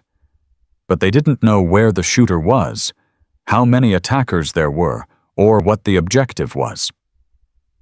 Jessica intended to keep it that way as long as possible. She ripped off the burqa, dropped it in a heap, and sprinted for the central building. 10 meters. A fighter emerged from a doorway directly in her path, eyes wide with surprise. Jessica shot him twice without breaking stride. 5 meters. Someone on the roof was shouting orders, trying to organize a response. 2 meters. She hit the door with her shoulder, felt it give, rolled through into darkness and immediate cover. Inside the building smelled like sweat and gun oil and fear. A narrow hallway stretched ahead with stairs at the far end. 2nd floor northeast corner, that's where Kain's intel said they were keeping Rashid. Jessica moved fast, weapon up, slicing the pie at each doorway, clearing corners with muscle memory older than thought. A fighter came down the stairs, saw her, tried to bring his weapon around. Jessica was faster. 2 rounds sent her mass, 1 to the head as he fell. She stepped over the body and took the stairs 3 at a time. The 2nd floor hallway had 4 doors. Behind one of them, Rashid was either alive or already dead, and Jessica wouldn't know which until she started opening doors. She chose the northeast corner room, first kicked it open, swept in fast. Empty. Just a prayer rug and a Quran, and the smell of old incense. Behind her, boots thundered on the stairs. Jessica spun, dropped to one knee, and fired through the doorway. The first man up the stairs took a round in the throat. The second one got smart, ducked back, started yelling for reinforcements. She had maybe 30 seconds before they organized an assault. 30 seconds to find Rashid and get out, or 30 seconds until this became a siege she couldn't win. Second door. Jessica kicked it, went in low. This room had two guards sitting at a small table playing cards, their weapons leaning against the wall 3 feet away. They looked up in shock as Jessica rolled through the door. She shot the first guard before he could stand. The second one lunged for his rifle. Jessica put 2 rounds through his chest, and he collapsed across the table, scattering cards like falling leaves. Through the next doorway, Jessica heard a sound that made her heart stop, a girl's voice, young, terrified, speaking in Pashto. "Please don't hurt us. Please, we've done nothing wrong."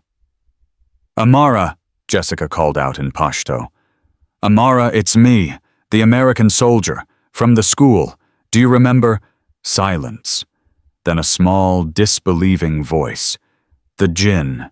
Yes, the Jinn. I've come to take you home." Jessica kicked the third door. Inside, huddled in a corner, were 4 people, Rashid, his sister, Amara, and 2 women who must be the teachers. They were chained to a radiator, faces hollow with fear and days of captivity. Rashid looked older than his photograph, harder, but his eyes were the same, those huge dark eyes that had looked at her 3 years ago with absolute trust. "Viper 1, he whispered. "Just Jessica now. Can you walk? My sister's leg is hurt. They beat her yesterday when she tried to escape." Jessica moved to the radiator, examining the chains. Heavy steel padlocked. She could shoot the lock, but the noise would bring every fighter in the compound. She needed a different approach. "Where's Malik?" she asked Rashid. "His quarters, outside the main building. He was there 10 minutes ago listening to the radio. He seemed pleased about something." Rashid's voice was shaking. "He said you would come. He said Viper 1 never leaves anyone behind. He's been waiting for you." "I know. Where's the key to these chains?" "The guard had it. The one you just killed." Jessica went back to the dead guard, searched his pockets, found a key ring with a dozen keys. She tried 4 before finding the right one. The chains fell away with a metallic clatter that sounded like a symphony. "Can you run?" she asked Amara. The girl tried to stand, gasped in pain, collapsed. Her left ankle was swollen, possibly broken. No way she could run, barely walk. Jessica did the math in her head. 4 hostages, 1 injured. 20+ fighters between here and the exit. No backup, no extraction plan, no margin for error. The smart play was to leave the others carry Amara, move fast. Get at least 1 person out alive. But Jessica had never been good at smart plays. "Rashid, help your sister. Teacher, stay close to me. We're going out through the east wall. There's a drainage culvert that leads outside the compound. It's not on any maps, but I saw it on the thermal imaging. Should be unguarded." "Should be," one of the teachers said. Her name was Farida, and her eyes were fierce despite the bruises on her face. "You're not certain?" "In this business, certainty gets people killed. Educated guesses keep them alive. Now move." They moved. Jessica led them back down the hallway, stepping over bodies, trying to ignore the way the teachers flinched at each corpse. At the stairs, she held up a fist, the universal signal for stop. Below, she could hear voices, footsteps, the sound of men organizing for an assault. "They're going to rush the stairs," Jessica whispered. "When they do, keep moving. Don't stop, don't look back, don't scream. Just move." "How do you know they're going to rush?" Rashid asked. "Because that's what I'd do. Pin the enemy in a narrow space, use superior numbers to overwhelm them. It's basic tactics." Jessica checked her magazine. 6 rounds left in the Glock, plus 1 spare mag. Not enough for a prolonged firefight. "When I start shooting, you run for the east door. There'll be a few seconds of confusion. Use them." She didn't wait for acknowledgement. Just stepped into view at the top of the stairs and opened fire. 3 rounds, 3 targets, 3 men who'd been about to charge up the stairs, suddenly dropping like puppets with cut strings. The others scattered, diving for cover, returning fire wildly. Bullets chewed through the walls, filled the air with plaster dust and the smell of cordite. Jessica emptied the magazine, dropped it slapped in her spare, while backpedaling. Go now. The hostages ran. Rashid half-carried, half-dragged his sister down the stairs, the teachers right behind them. Jessica covered their retreat, putting disciplined shots downrange, not trying to kill, just trying to keep heads down, buy seconds, create space. They hit the ground floor and veered east. The door was there exactly where the intel said, but it wasn't empty. 2 guards stood between them and freedom, already bringing up their weapons, already shouting. Jessica shot the first one through the face. The second one got off a burst that went wide, stitching holes in the ceiling. Jessica's return fire caught him in the chest. He went down hard, gasping, trying to crawl. She shot him again, and hated herself for it. The door led outside into a narrow alley between buildings. The drainage culvert was there, half hidden by trash and debris, maybe 3 feet wide. Big enough to crawl through if you didn't mind close spaces and the smell of sewage. In, Jessica ordered. Rashid first, then Amara, then the teachers. Move fast. They scrambled into the culvert, disappearing into darkness. Jessica went last, pulling debris over the entrance to hide it. Inside the culvert was exactly as awful as she'd imagined, cramped, wet, reeking of waste. She could hear water-dripping rats scurrying, and behind her the sounds of pursuit getting closer. They crawled. Rashid in front, navigating by feel, occasionally whispering encouragement to his sister. The teachers prayed quietly in Pashto old prayers about deliverance and mercy. Jessica brought up the rear weapon ready, expecting any second to hear voices behind them, to feel hands grabbing her ankles, to have the whole escape route collapse into a death trap.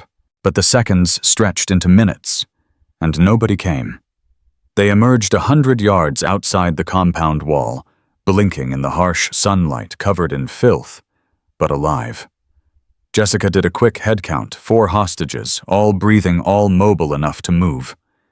She pulled out the satellite phone Kane had given her and pressed the green button. Mission successful. All hostages recovered. Now came the hard part, getting out of Taliban territory, alive. The truck is 3 miles south, Jessica said. Can everyone make it? Rashid looked at his sister's ankle. I'll carry her. You can't carry her 3 miles. Then I'll crawl 3 miles. We're not staying here. His voice had iron in it now, the kind of strength that comes from surviving things that should have killed you. They started walking. Jessica took point, scanning for threats, trying to look like a group of refugees fleeing violence instead of a high-value target with American support. They moved through a village that was either deserted or very good at pretending to be deserted. Eyes watched from windows, but nobody interfered. Half a mile from the compound, Jessica heard the sound she'd been dreading: engines, multiple vehicles moving fast. Taliban fighters in technicals, probably Malik's personal guard, spreading out to search for them. The alarm had finally been raised properly. Hide, Jessica hissed. Now! They scattered into a bombed-out building, pressing themselves into shadows and rubble. Through a crack in the wall, Jessica watched 3 Toyota pickups roar past each with a .50 caliber machine gun mounted in the bed and fighters scanning the terrain with binoculars. One of the trucks stopped 100 yards away. A man got out. Even at this distance, Jessica recognized him from the intelligence photos: Malik al-Rahman, alive and furious. He was shouting into a radio, gesturing wildly, clearly beside himself with rage. His trap had failed. His prize had escaped. 3 years of planning, and Viper 1 had slipped through his fingers again. Jessica watched him through her rifle scope finger on the trigger, doing the math. 800 meters strong crosswind, elevated position, moving target. She could make the shot. 1 bullet, and the man who'd orchestrated this whole nightmare would be dead. But the moment she fired, his guards would return fire. They had crew-served weapons numbers and position.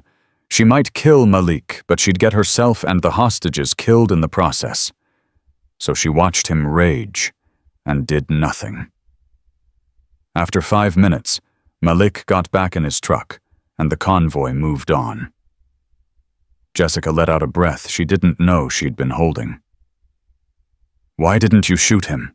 Rashid whispered. "Because I promised to get you home safe. Revenge isn't worth your life." "He would have killed you. He would have made us watch." "I know, but he didn't. And now we get to live with that, and he gets to live with failing." Jessica stood up, joints aching, exhaustion pulling at her like weights. "Come on, we're not safe yet." They covered the remaining distance in 40 minutes, moving slowly, stopping often to let Amara rest. When the Hilux finally came into view, Jessica felt something in her chest release slightly. Not relief, not yet, but the possibility of relief.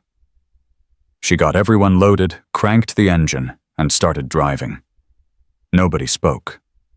The teachers prayed. Amara slept head on her brother's shoulder. Rashid stared out the window at the country that had tried to kill him. His jaw set, his eyes distant. "Thank you," he said finally, "for keeping your promise. Don't thank me yet. We're not out of Afghanistan. But we will be. Because you don't leave people behind. That's what you said 3 years ago. I don't leave people behind." I remembered that every day they held me. Even when I was scared, even when I thought I would die, I remembered. Jessica glanced at him in the rearview mirror. "You're a brave kid, Rashid. Braver than most soldiers I've known. I learned from the best." He managed a small smile. "The jinn who protects the innocent." 4 hours later, they rolled through the gates at Bagram. Morrison was waiting along with Kyan and a medical team. The doctors immediately took Amara and the teachers for examination. Morrison looked at Jessica, covered in sewage and blood, exhausted beyond words but alive, and his face crumpled with relief. "You did it," he said. "You actually did it." "Never doubted it for a second." Jessica lied. Kane approached with her phone out. "You're trending on Twitter. Someone posted security footage from the compound. Shows you taking down 6 fighters in 15 seconds. The video's been viewed 2 million times in the last hour. CNN is calling you the ghost of Afghanistan. Fox News wants an interview. The Pentagon is having a collective heart attack." Jessica felt the weight of it settle on her shoulders. She'd stayed hidden for 3 years, carefully invisible. Now she was viral content, a meme, a headline. Every intelligence service in the world would be analyzing that footage, running facial recognition, connecting dots. "I can't go back to San Diego," she said. "No," Morrison agreed. "You can't go back to any civilian life. Not now. You're too visible, too valuable. Every terrorist organization will be looking for you. Every government will want to recruit you or eliminate you. So what are my options?" Morrison and Cohen exchanged a glance. Kane spoke first. "The agency would like to offer you a position. Contract work off the books. You'd be doing what you do best: hostage rescue, high-risk extractions, impossible missions. The pay is excellent. The missions are meaningful, and you'd be saving lives. Instead of taking them. Instead of watching other people die, because we didn't have someone with your skills." Kane's voice was gentle but firm. "There are 37 Americans currently held hostage in countries we can't officially operate in. There are hundreds more who will be taken in the next year. You could save them. You're uniquely qualified." Jessica looked at Rashid through the window of the medical building. He was holding his sister's hand while a doctor examined her ankle. Safe. Alive. Home. I need time to think. Take all the time you need, Morrison said. But Walker, the world knows you're alive now. The question isn't whether you work for someone. It's who you work for. That night, Jessica couldn't sleep. She lay in her bunk at Bagram, listening to planes take off and land, thinking about choices and consequences. At 0200, her door opened quietly. Rashid slipped in, moving like a ghost himself. "You should be sleeping," Jessica said. "So should you." He sat on the floor beside her bunk. "I wanted to ask you something. When you came for me, you knew it was a trap, right? You knew Malik was waiting." "Yes." "But you came anyway." "Yes." "Why?" Jessica sat up, facing him in the darkness. "Because 3 years ago I made you a promise. And because—" She paused, searching for words. "Because in this whole ugly war, you were the one pure thing. The one person who still believed heroes were real. I couldn't let that die." "Heroes are real," Rashid said. "I met one. She pulled me from rubble and carried me to safety and promised I'd never have to be afraid again. Then she came back when I needed her most, even though it might have killed her. That's real. I'm not a hero, Rashid. I'm just someone who tries to do the right thing and sometimes gets lucky." "No." His voice was firm, certain. "Heroes are people who do the right thing even when it's hard. Even when it costs them everything. Even when nobody's watching. You did that. You are that." He stood up. "Whatever you decide, whether you go back to nursing or keep fighting, know that you saved me twice. Once from the Taliban, and once from believing that promises don't matter. That's enough. That's everything." He left as quietly as he'd come, leaving Jessica alone with her thoughts and her choices and the weight of being someone's hero. In the morning, she found Morrison in the operations center. He looked like he'd been up all night, too, reading reports, watching news coverage, managing the fallout from Viper One's resurrection. "I've made a decision," Jessica said. "I'm listening. I can't go back to San Diego. Can't disappear again. That door's closed. But I also can't do contract work for the agency. Can't spend the rest of my life doing other people's dirty work in places nobody admits exist. Then what? I want to do this again, but on my terms. Not as a contractor, not as an asset, not as a ghost. As a trainer." Jessica sat down across from him. "There are more Rashids out there. More hostages. More impossible situations. What if instead of me trying to save them all myself, we train a new generation, people who understand that the mission isn't about killing, it's about protecting. People who can do what I do, but better, smarter, without carrying all the ghosts." Morrison was nodding slowly. "A training unit, focused on hostage rescue and high-risk extractions. You'd run it, I'd build it, find the right people, teach them the right skills, give them the right mindset. And when missions come up that need the absolute best, yeah, I'd go. But I'd go with a team, not solo. No more lone wolf operations.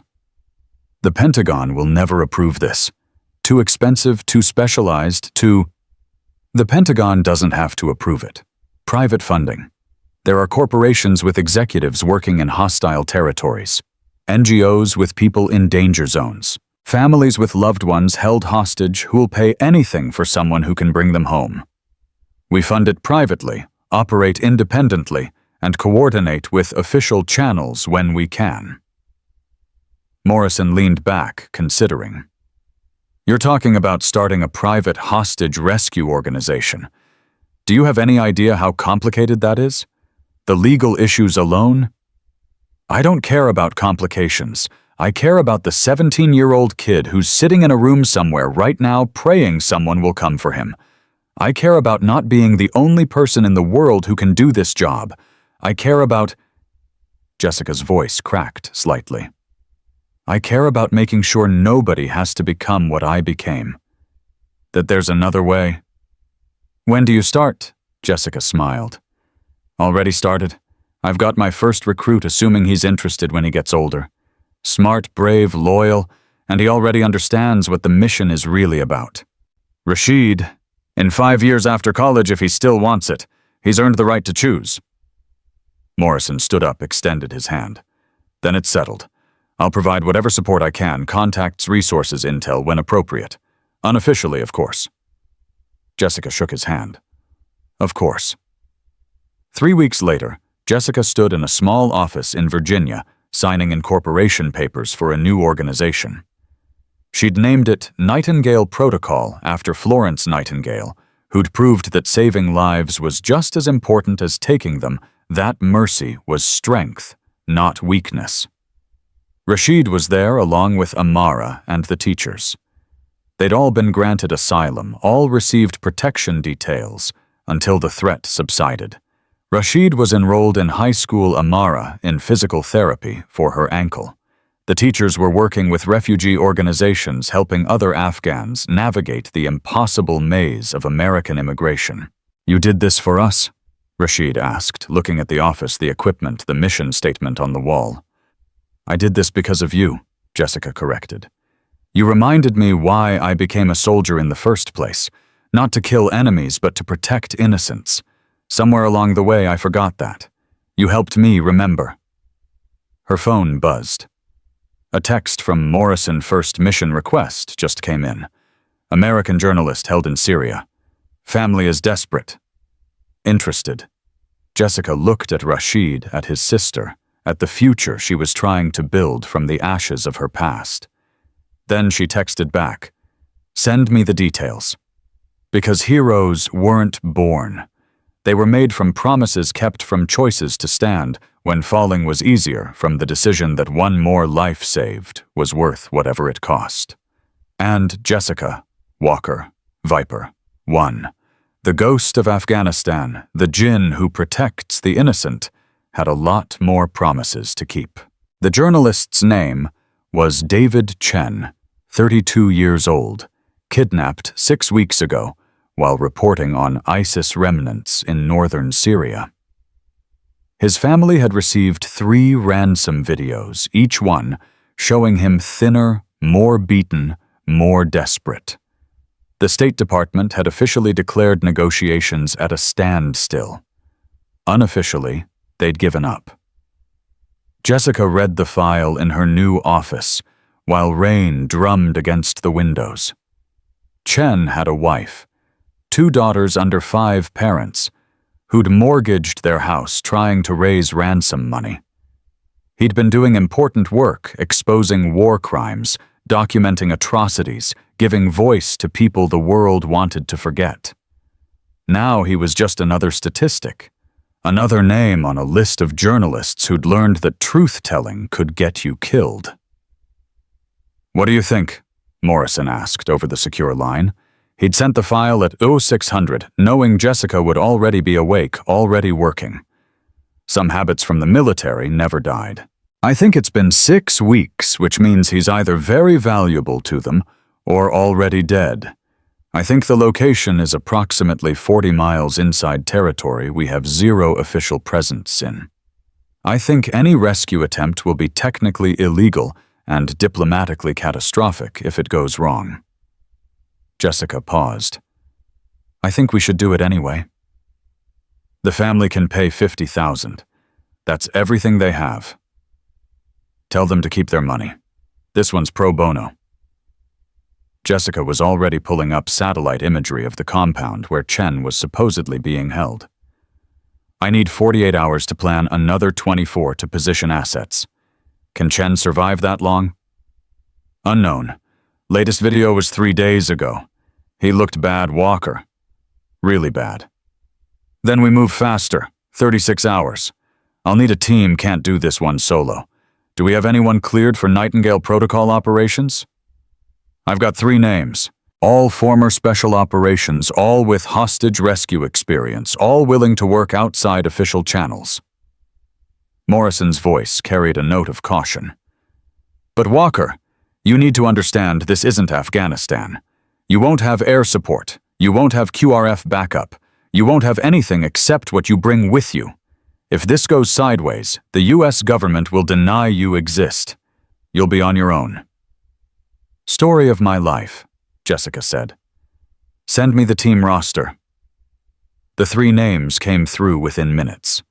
Jessica recognized 2 of them from her Delta Force days: Marcus Havoc Rodriguez, former Marine Reconnaissance, and Sarah Blade Chen, Navy EOD tech turned operator. The 3rd was new to her, James Preacher Williams, former Army chaplain, who'd apparently gotten tired of praying over bodies and decided to prevent them instead. She called them individually same speech each time. "This is Jessica Walker, call sign Viper 1. I'm assembling a team for a hostage rescue operation in Syria. Unofficial, unsanctioned, probably illegal. High risk, low reward, and if you die, nobody will claim your body. You interested?" All 3 said yes without hesitation.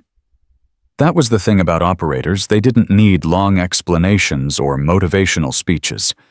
You gave them the mission, they decided if it was worth doing, and then they either showed up or they didn't. They showed up.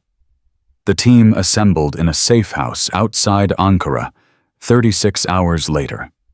Havoc arrived first 6'3" of pure muscle and bad attitude, carrying enough weapons to invade a small country. Blade came next, 5'0" and deadly as a viper, her bomb disposal background making her invaluable for any compound that might be rigged with IEDs. Preacher was last, soft-spoken and thoughtful, with the kind eyes of someone who'd seen too much death and decided mercy was the only logical response. "Never thought I'd be working with a legend," Havoc said, shaking Jessica's hand hard enough to hurt. "I was at Bragg when they carved your name into the memorial wall. Listened to instructors tell stories about Operation Blackwater. Everyone said you died a hero." "I got better," Jessica replied. "Clearly." Havoc grinned. "So what's the play? We hitting this compound hard and fast, or are we being sneaky about it?" Jessica spread the satellite photos across a table that smelled like old coffee and cigarettes. "Here's what we know: David Chen is being held in this compound approximately 40 miles inside ISIS-controlled territory. Guard strength estimated at 15 to 20 fighters. The compound has 3 buildings, main structure where hostages are kept, barracks for guards, and a small mosque. They rotate prayers throughout the day, which means we'll never catch all of them sleeping or distracted." Blade studied the images with a professional eye. Entry points. Front gate, which is suicide. Back wall, which is probably mined. Or, Jessica pointed to a section of the compound that abutted a rocky hillside. "We could come over the rocks, drop onto the roof, and breach from above. They won't expect vertical insertion." "Because it's insane," Preacher said quietly. "That cliff face is 40 feet of loose shale. One mistake, and we're either dead from the fall or captured by guards who hear us coming. That's why it'll work. They're expecting ground assault, maybe vehicle-borne IED. They're not expecting 4 operators to literally drop from the sky." Jessica looked at each of them. "I won't lie, this is dangerous. But I've done dangerous before. What I need to know is whether you trust me enough to follow my lead when things get crazy. Because they will get crazy." Havoc didn't hesitate. "I trust the legend. Let's do this." Blade nodded. "I'm in." Preacher took longer, his eyes distant, clearly weighing something internal. Finally, "I became a chaplain because I thought I could save souls. Spent 3 tours praying over young men who died before they understood what they were dying for. When I left the army, I promised myself I'd find a way to save lives, not just eulogize them.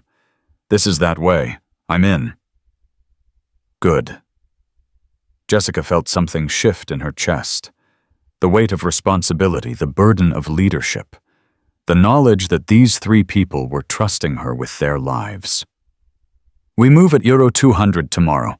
That gives us 24 hours to prep gear, review contingencies, and get our heads right. Questions? Just one? Blade said. What happens if Chen is already dead when we get there? Jessica met her eyes. Then we document it, we leave quietly, and we tell his family their husband and father died doing work that mattered. But we don't leave until we know for certain. No body left behind, remember. No body left behind, the team repeated in unison. It was the warrior's creed, the promise that separated professionals from amateurs, the line that made the difference between a mission and a massacre. They spent the next 24 hours in controlled chaos. Havoc checked weapons, cleaned every piece 3 times, muttering about reliability and stoppage drills. Blade studied schematics of common IED configurations used by ISIS, memorizing trigger mechanisms and blast patterns. Preacher sat quietly in a corner, not praying exactly, but doing something that looked like meditation or preparation or both. Jessica divided her time between mission planning and checking in with Rashid, who'd sent her a text. Good luck on your first mission. Remember what you taught me? Courage isn't the absence of fear. It's acting despite it. She hadn't taught him that. He'd figured it out himself, probably during the days he'd spent chained to a radiator waiting to die. But she texted back anyway. Thanks, kid. Stay safe. His response came immediately. You too, Jin. At 2300 hours, Jessica gathered the team for final brief. Last chance to back out. Once we cross the border, we're committed. No air support, no extraction, no backup plan except fighting our way out. Anyone wants to walk, now's the time. Nobody moved. All right then. We insert via vehicle to within 5 miles of target, then approach on foot. Blade takes point, she's got the best eyes for IEDs. Havoc covers rear security. Preacher, you're with me on hostage handling. Once we locate Chen, we move fast. Grab him, get out, disappear before they can organize pursuit. Time on target should be under 10 minutes. And if Chen can't walk, Preacher asked, then we carry him. And if we can't carry him, we drag him. And if we can't drag him, we stay and fight until he can move or we're all dead. Clear. Crystal. They rolled out at 0200 in a beat-up Land Cruiser that had seen better decades. The drive through Turkey into Syria was tense, crossing unofficial borders that existed only on maps, navigating checkpoints manned by forces that could be friendly, hostile, or something in between depending on the day. Havoc drove with the steady confidence of someone who'd done this run before. Blade rode shotgun scanning with night vision for threats. Jessica and Preacher sat in back weapons ready, watching the landscape transition from civilization to war zone. They ditched the vehicle at 0430 and humped the last 5 miles on foot. The terrain was brutal, rocky, uneven, perfect for breaking an ankle or triggering a mine. But Blade moved like a ghost, reading the ground, spotting disturbed dirt and suspicious rocks, steering them around death that waited just beneath the surface. At 0545, they reached the observation point overlooking the compound.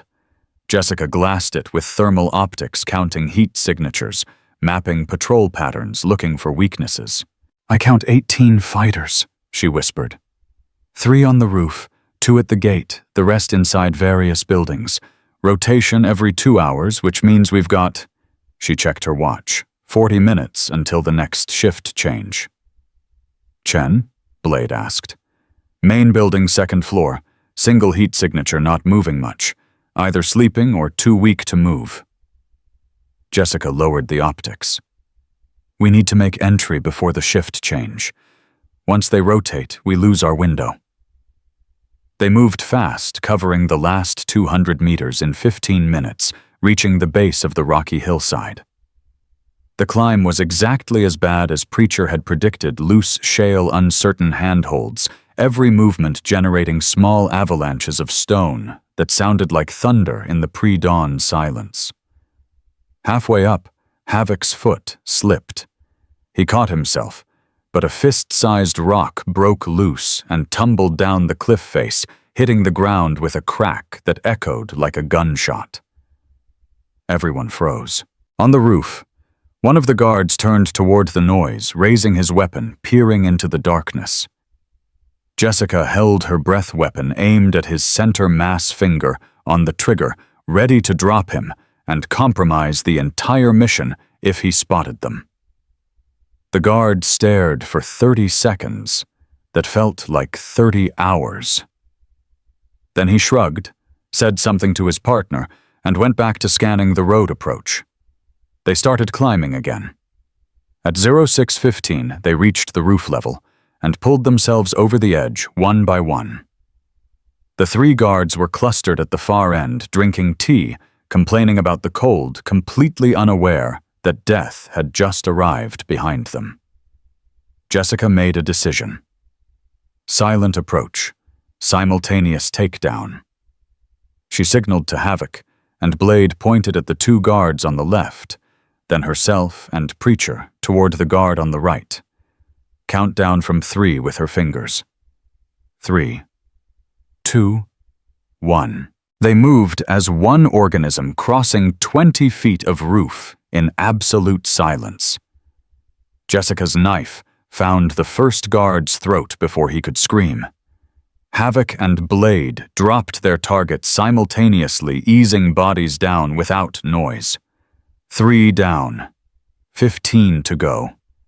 The roof access door was unlocked. Arrogance or incompetence, Jessica didn't care which. She led the team down into darkness, moving by feel and thermal imaging, clearing corners, counting steps, trying to remember the building layout from satellite photos. 2nd floor. The hallway smelled like sweat and fear and something worse underneath. Through a closed door, Jessica could hear someone breathing, labored, painful, the sound of someone who'd been beaten too many times. She tried the door. Locked. Blade moved up with her pick set, worked the mechanism with fingers that could disarm bombs while under fire. The lock clicked open. Inside, David Chen lay on a filthy mattress, hands zip-tied behind his back, face swollen with bruises, one eye sealed shut from infection. He looked up as they entered, and his good eye widened with disbelief. "American," he whispered. "American," Jessica confirmed. "We're here to take you home." "You're real. This isn't they've done this before, fake rescues to break me psychologically. You're not another trick." Preacher knelt beside him, producing a knife to cut the zip ties. "We're real. I'm James Williams, U.S. Army chaplain. This is my team. We're getting you out of here." Chen started crying, not from pain, but from the sudden, overwhelming reality that his nightmare was ending. "My family, safe, waiting for you. Your wife says to tell you the girls miss their daddy." Preacher helped him stand. Chen's legs nearly gave out. 6 weeks of captivity and malnutrition had taken everything. "Can you walk?" Jessica asked. "I'll crawl if I have to." "You won't have to. Havoc, take position. You're carrying him out."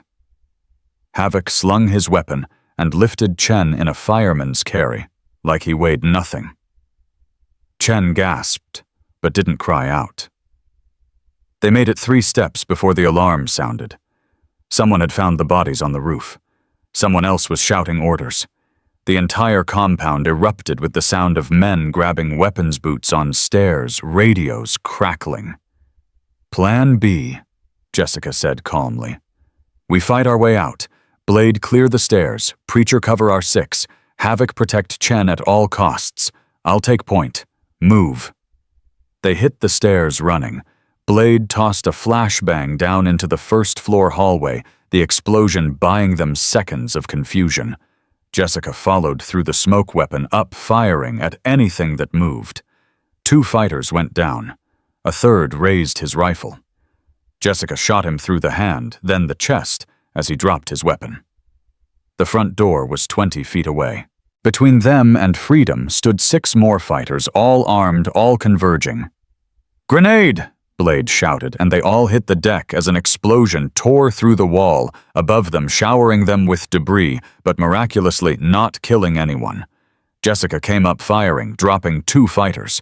Havoc shot one-handed while still carrying Chen, his aim somehow perfect despite the awkward position. Preacher put controlled bursts into the door frame, providing suppressive fire. They burst through the front door into dawn light and immediately took fire from the barracks. Bullets kicked up dirt around them. Jessica felt one tug at her sleeve close enough to smell burnt fabric. "Vehicle!" Havoc shouted, pointing at a technical parked near the gate. They sprinted for it. Blade reached it first, yanked open the driver's door, hot-wired the ignition in 5 seconds. The engine coughed, sputtered, roared to life. Everyone piled in. Blade gunned it, crashing through the compound gate as gunfire tore into the truck bed. The windshield spider-webbed from impacts. Havoc returned fire from the back, keeping heads down, buying distance. They made it a mile before the pursuing vehicles appeared. 2 trucks, maybe 8 fighters total, and they were gaining. "Can't outrun them," Blade said through gritted teeth. "This truck's held together with prayers and rust." "Then we don't outrun them. We stop them." Jessica grabbed a rifle, checked the magazine. "Blade on my mark, slam the brakes. Everyone else prepare to repel boarders." "That's a Navy term," Havoc said. "I don't care. Just shoot anything that isn't us." Blade hit the brakes. The pursuing trucks had to swerve to avoid collision, giving Jessica the opening she needed. She dropped 2 fighters with precise shots, then shifted to the second vehicle, putting rounds through the engine block. It died in a cloud of steam and smoke. The remaining truck kept coming. "That's ballsy," Havoc muttered, then shouted, "RPG!" Someone in the pursuing vehicle had an RPG launcher and clear plans to use it. Jessica watched the fighter shoulder the weapon aim, prepare to fire. She shot him through the throat. He dropped the launcher, which clattered into the truck bed and exploded, turning the vehicle into a fireball that tumbled end over end before finally settling into a smoking crater. Silence, except for their truck's dying engine. "Everyone alive," Jessica called out, a chorus of affirmatives. Chen was unconscious, but breathing. They'd all taken minor wounds. Cuts, bruises, 1 bullet graze on Preacher's arm that he hadn't bothered mentioning. "We've got 15 miles to the extraction point," Blade said, "and I give this truck maybe 10 before it dies completely." "Then we better drive fast," Jessica replied. They made it 9 miles before the engine finally gave up. Blade coaxed it to the side of the road, and they piled out into the cold morning air. Chen was awake now, staring at his rescuers with something between awe and disbelief. "You came for me," he kept saying. "You actually came for me." "That's the job," Jessica told him. "Now can you walk? We've got 6 miles to cover and no transportation." "I'll run if you need me to." He couldn't run, could barely walk. But he tried stumbling along between Preacher and Havoc, refusing to be carried, insisting on moving under his own power. Jessica scouted ahead while Blade covered their back trail. Every minute felt like an hour. Every sound could be enemy forces organizing pursuit. The extraction point was a dried riverbed where Morrison had promised to have a helicopter waiting. As they approached, Jessica heard the beautiful sound of rotor wash, saw the Black Hawk settling down in a cloud of dust. Morrison himself was in the co-pilot's seat. He waved them aboard, helped drag Chen into the cargo bay. The moment everyone was loaded, the pilot pulled pitch, and they were airborne, climbing fast, putting distance between themselves and Syria. "Welcome back to the land of the living, Mr. Chen," Morrison said. "Your family is going to be very happy to see you." Chen couldn't speak, just cried quietly while Preacher wrapped his arm, and Havoc offered him water. Jessica sat at the open door legs dangling out, watching the landscape recede below them. Somewhere down there, 15 fighters were dead. Somewhere down there, a compound lay in ruins. Somewhere down there, another chapter in an endless war had been written in blood and fire. But David Chen was alive. His daughters would have their father. His wife wouldn't become a widow. That was worth something. Had to be worth something. Morrison moved to sit beside her. First mission for Nightingale Protocol. How does it feel? Like all the others. Terrifying, exhausting, and somehow worth it. Jessica looked at him. I thought I was done with this. Thought I could be normal. Nobody who's been through what you've been through gets to be normal. But you can be useful. You can save lives. You can make the kind of difference that most people only dream about. Morrison put a hand on her shoulder. That journalist back there, he's going to tell this story. Going to write about the team that came out of nowhere, saved him against impossible odds, and disappeared back into shadow. You know what that makes you. What? Exactly what Rashid called you. The jinn who protects the innocent. The ghost who saves lives. Morrison smiled. The world needs people like you, Walker. People who walk into hell and bring others back. Don't ever forget that. Jessica looked back at her team. Havoc was cleaning weapons, Blade was calculating blast ratios in a notebook, Preacher was praying over Chen. All of them damaged in their own ways. All of them trying to find meaning in a world that often seemed meaningless. They were her team now. Her responsibility. Her family. You said there were 37 Americans being held hostage, Jessica said to Morrison. Send me the list, all of them, because if we can save one, we can save others. That's what Nightingale Protocol does. That's who we are. Morrison pulled out a tablet, brought up a file. There's a school teacher in Nigeria, an aid worker in Yemen, a businessman in Venezuela. Every one of them has family whose desperate government agencies that have given up and captors who think Americans are weak. You could prove them wrong. Not me. We. This team. Jessica looked at Havoc, Blade, and Preacher. They're good people. Broken, maybe. But good. And together we're going to do good work. The helicopter banked toward Turkey, toward safety, toward the world where bureaucrats would deny this mission ever happened, and politicians would claim credit for Chen's rescue without ever acknowledging the operators who'd made it possible. Jessica didn't care. She'd never been in this for recognition or glory or awards.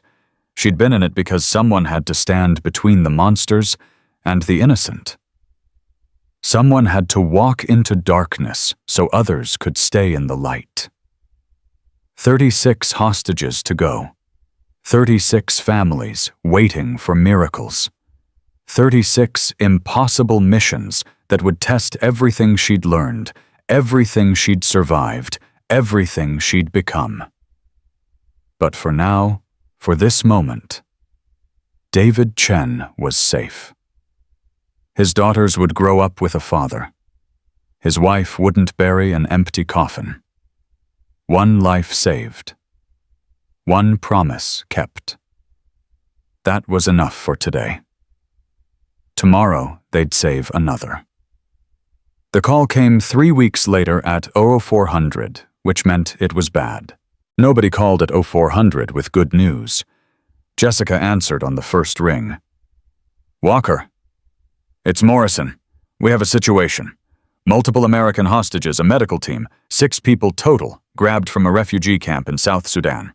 Captors are demanding $5 million and the release of 3 war criminals currently in The Hague. State Department says it's non-negotiable. Which means the hostages die. That's the official assessment, yes. Unofficially. Morrison paused. The families are pooling resources. They can raise maybe $200,000.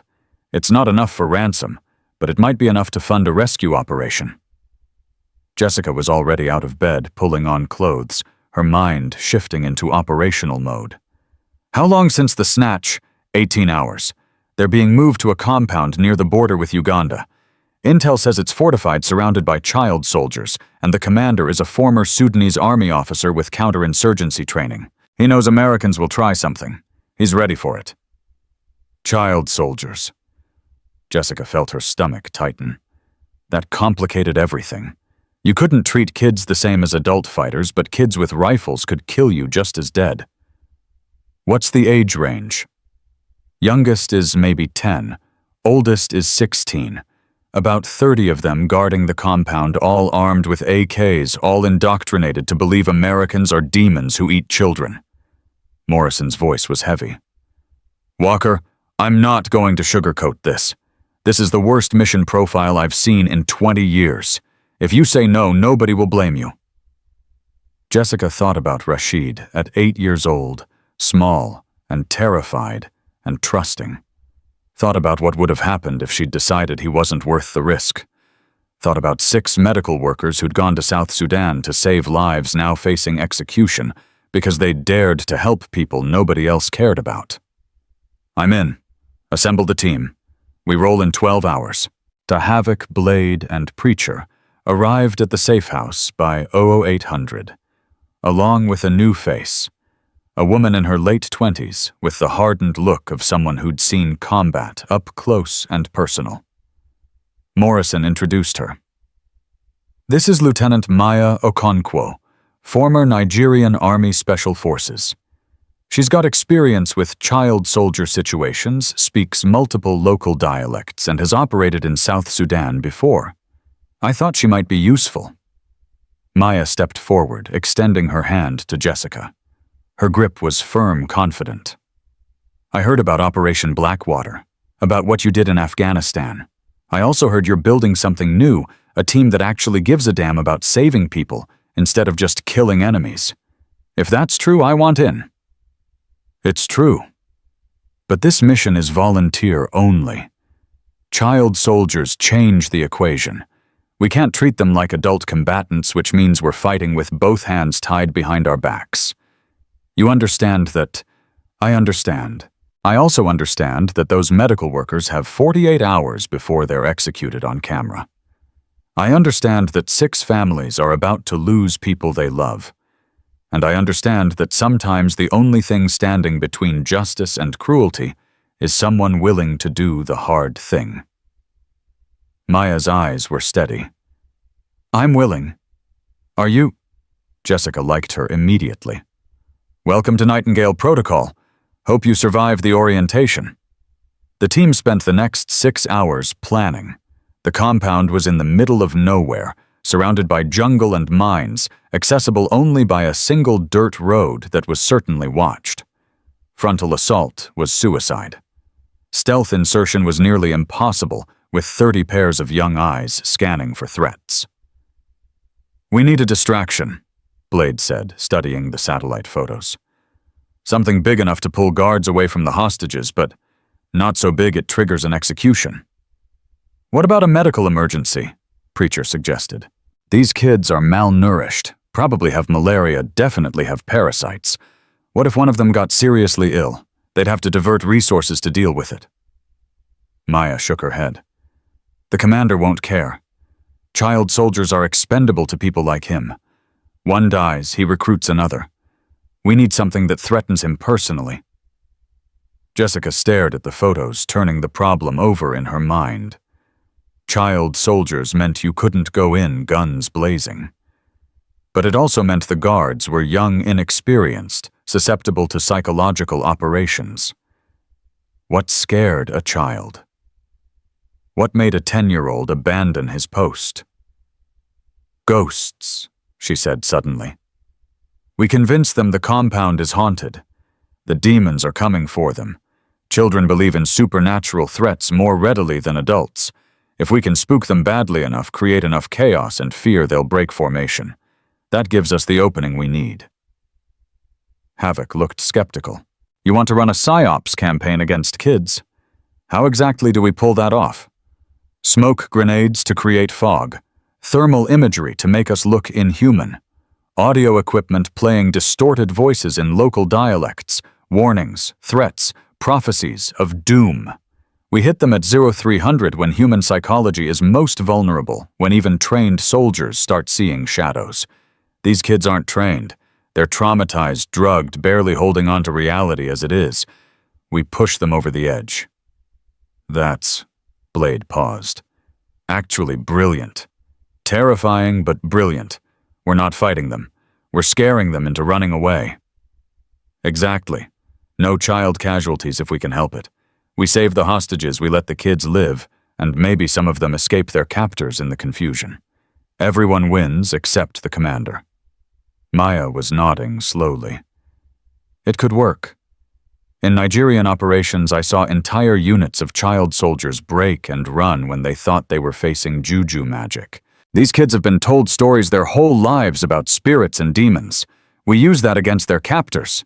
They spent the next 4 hours gathering equipment smoke grenades, thermal camo, portable speakers, everything they needed to become the monsters that haunted children's nightmares. Jessica hated manipulating kids this way, hated using their trauma and indoctrination as a weapon. But she hated the alternative more, a firefight that would kill children who'd been forced into this life against their will. At 1600 hours, they loaded into a transport plane bound for Uganda. The flight was long, tense, everyone processing the mission in their own way. Havoc cleaned weapons with mechanical precision. Blade calculated blast patterns. Preacher prayed quietly. Maya stared out the window at clouds that looked like mountains that looked like ghosts. Jessica sat with the hostage files reading about the 6 medical workers they were trying to save. Dr. Sarah Martinez, pediatric surgeon, mother of 3. Dr. James Okoye, infectious disease specialist planning to retire next year. 4 nurses whose names she memorized, whose faces she studied, whose lives she was about to risk her team to save. "You always do that?" Maya asked, sliding into the seat beside her. "Study the hostages." "Always. Need to know who I'm fighting for. Need to remember they're people, not just mission objectives." Jessica closed the file. "Tell me about child soldiers. What am I walking into?" Maya's face darkened. "Hell. You're walking into hell. These kids have been taken from their families sometimes as young as 6 or 7. They're drugged, beaten, forced to commit atrocities against their own villages so they can never go home. The drugs keep them compliant. The trauma keeps them broken. And the commanders use that brokenness as a weapon. How do we help them? We don't. Not during the mission. Best we can do is not kill them and hope someone else can put them back together afterward. But Walker..." Maya's voice dropped. "If it comes down to a choice between one of these kids and one of your team, you have to be ready to make the hard call. Because they will shoot you. They won't hesitate. They've been trained to see you as evil incarnate." "I've killed children before," Jessica said quietly. "Iraq, 2019. Suicide bomber couldn't have been more than 13. Walked into a marketplace wearing an explosive vest. I had maybe 2 seconds to decide shoot a child or let 50 people die. I shot. Still see her face sometimes when I close my eyes. Did you make the right choice? I made the only choice. Doesn't mean it was right. Just means it was necessary." Jessica looked at Maya. "This mission, if we can avoid killing kids, we avoid it. I don't care if it makes things harder. I don't care if it puts us at risk. We find another way. And if there is no other way..." Jessica didn't answer. Didn't need to. They both knew that sometimes there were no good choices, only terrible ones, and worse ones. They landed in Uganda at 2200 hours, transferred to ground vehicles, and drove through darkness toward the border. The jungle pressed in from all sides, alive with sounds that could be animals, or could be threats. Maya navigated using GPS and local knowledge, steering them around checkpoints and patrol routes. At 0200, they reached the rally point, a clearing 2 miles from the target compound. Final equipment check. Final mission brief. Final chance for anyone to back out. Nobody did. Remember the objective, Jessica said. Hostages first always.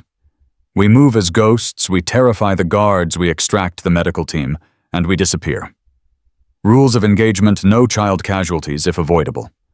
Adults who threaten hostages or team members are fair game. Questions? Just one, Havoc said. When this is over, can we please take a mission somewhere nice? Like maybe a hostage situation in Hawaii or Switzerland. I'll see what I can do. They moved out at 02:45, covering the 2 miles in 30 minutes through jungle that wanted to kill them almost as much as the enemy did. Snakes, spiders, terrain that could break an ankle or swallow you whole. But the team moved like water flowing around obstacles, adapting, surviving. At 03:15, they reached the compound perimeter. Through night vision, Jessica counted 23 child soldiers visible. Some sleeping, some on guard duty, all armed. The hostages were in the central building, ground floor windows barred. The commander's quarters were separate, a small structure that probably had generator power and actual beds. Maya, you're with me on hostage extraction. Blade set up the audio equipment speakers in trees surrounding the compound. Havoc and Preacher, you're on smoke deployment. On my signal, we turn this place into a nightmare. They separated, each team moving to position. Jessica and Maya crept closer to the hostage building, staying in shadows, using every technique they'd learned from moving unseen. A child guard walked past them so close, Jessica could have reached out and touched him. He was maybe 12, skinny as a rail, wearing a uniform 3 sizes too big, and he was crying softly while walking his patrol route. Jessica's heart broke a little. This kid should be in school playing soccer, complaining about homework. Instead, he was holding an AK-47 and crying in the dark because his childhood had been stolen by men who saw children as ammunition. At 03:27, everyone was in position. Jessica keyed her radio once the signal to begin. Blade activated the audio equipment. The jungle erupted with sounds, whispers, in local dialects, warnings about demons and spirits, prophecies about death coming for the wicked. The voices overlapped, distorted, inhuman. Even knowing it was fake, Jessica felt her skin crawl. The effect on the child soldiers was immediate. They started shouting, pointing weapons at shadows, calling for their commander. Havoc deployed smoke grenades that created an unnatural fog glowing faintly green from chemical additives. In the smoke, figures moved Jessica's team in thermal camo, appearing on night vision as skeletal forms, not quite human, not quite solid. One child soldier screamed and ran, then another, then 5 more. The psychological dam broke, and suddenly 30 traumatized kids were fleeing into the jungle, abandoning weapons, abandoning posts, running from demons that their commanders had always said would come for them if they were weak. The commander emerged from his quarters, shouting orders, trying to restore discipline. He fired his weapon into the air, trying to rally his troops. But children were streaming past him, terrified beyond reason, and his voice was lost in the chaos. Jessica and Maya moved on the hostage building. The door was locked with a chain and padlock. Blade appeared beside them with bolt cutters, made short work of the chain. Inside, the 6 medical workers were huddled together, dirty and terrified, but alive. "We're American military contractors," Jessica said quickly. "We're here to take you home. Can everyone walk?" Dr. Martinez stared at her like she was a hallucination. "You're real? This isn't, they told us nobody was coming." "We're real. We're here. Now move." Jessica helped her stand, passed her to Maya, started getting the others on their feet. 2 of the nurses were injured, one with a badly infected arm, another with what looked like broken ribs. But they could walk, they could move, and that was all that mattered. They got everyone outside just as the commander spotted them. He raised his weapon, aiming at Jessica. She could have killed him, had a clear shot, had justification, had every tactical reason to pull the trigger. But she remembered the crying child soldier. Remembered that killing the commander wouldn't undo what he'd done to these kids. Wouldn't heal their trauma or give them back their childhoods. So instead she shot the weapon out of his hands, the round sparking off metal, and watched him dive for cover. "Move!" she shouted to her team. "Everyone to the rally point now!" They ran the hostages stumbling between operators, moving as fast as exhaustion and fear allowed. Behind them, the compound descended into chaos. Children running in all directions, the commander screaming threats, nobody listened to smoke, and fog, turning everything into a fever dream. They made it half a mile before Jessica heard the sound she'd been dreading, footsteps behind them closing fast. She glanced back, saw the commander, and maybe 5 adults, actual soldiers in pursuit. The child soldiers had broken, but these men were professionals. They wouldn't stop, wouldn't quit, would chase them all the way to Uganda if necessary. Havoc Preacher set up a blocking position.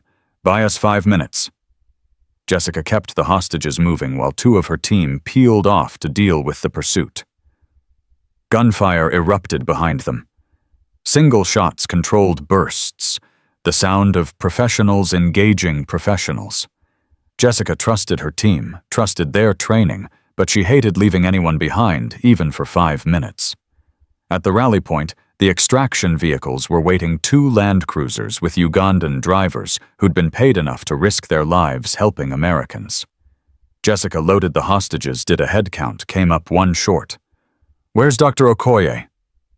"He fell," one of the nurses said. "About a quarter mile back. His heart, I think he had a cardiac event. We couldn't carry him and keep moving." Jessica felt ice form in her chest. She keyed her radio. Havoc Preacher status. Pursuit neutralized. 3 tangos down, others retreated. We're Oscar Mike to rally point. Negative. We have a fallen hostage quarter mile back on the trail. Find him, bring him home. Copy that. The wait was agony. Every second felt like an hour.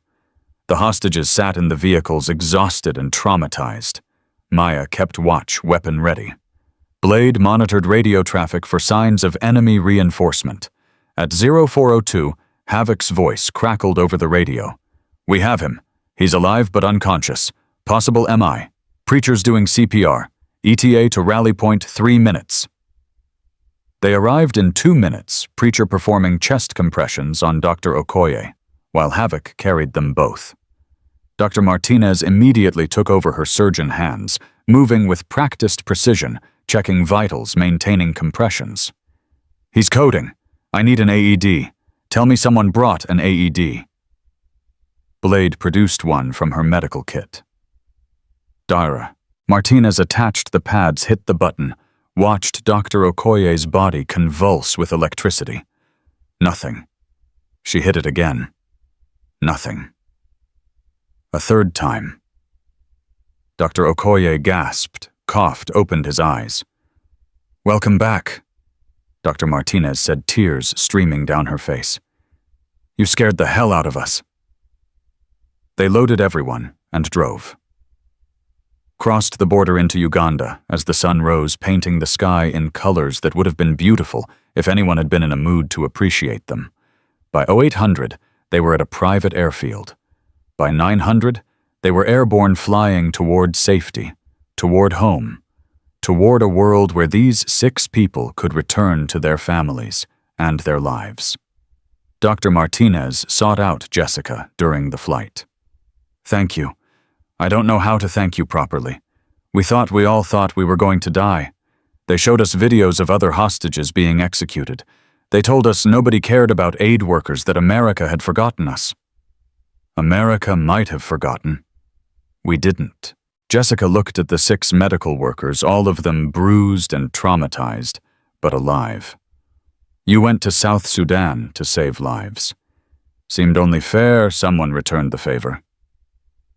What you did back there with the smoke and the sounds, that was genius. You scared those kids without hurting them. That matters. That really matters. Figured they'd suffered enough already. Didn't need us adding to it. Jessica paused. What happens to them now? The child soldiers. I don't know. Maybe some escape, find their way home, get deprogrammed and rehabilitated. Maybe they don't. Maybe they become the next generation of commanders continuing the cycle. Dr. Martinez looked exhausted. All we can do is save who we can save when we can save them. Right? Right. But Jessica couldn't stop thinking about the crying child soldier walking his patrol route with an oversized rifle and stolen childhood. She'd saved 6 lives tonight. How many had she left behind? The question haunted her all the way home. Back in Virginia, Morrison was waiting with news. 3 things. First, the families want to meet you. All 6 families. They want to thank the team personally. Tell them thanks isn't necessary. We were just doing our jobs. Second, word is spreading. We've had 7 new requests for assistance in the last 48 hours. Aid workers, journalists, business people, all being held in places the State Department won't touch. The demand for what you do is overwhelming. We're 4 people, Morrison. We can't save everyone. Which brings me to third. Morrison pulled out a folder thick with resumes. I've been vetting candidates, former operators, all with spotless records, all interested in joining Nightingale Protocol. You could expand, build something bigger, save more people. Jessica took the folder, flipped through names and faces and service records, each one representing someone skilled, someone dangerous, someone who could make a difference. But expansion meant complexity, meant bureaucracy, meant becoming the thing she'd left the military to escape. I need to talk to the team. This isn't my decision alone. She called a meeting that night. Havoc Blade Preacher and Maya sat around a table that smelled like coffee and determination. Jessica laid out Morrison's proposal. We can stay small, stay nimble, take missions we can handle. Or we can grow, build a real organization, save more people. But growth means hierarchy, means paperwork, means becoming something other than 4 operators who give a damn. What do you want?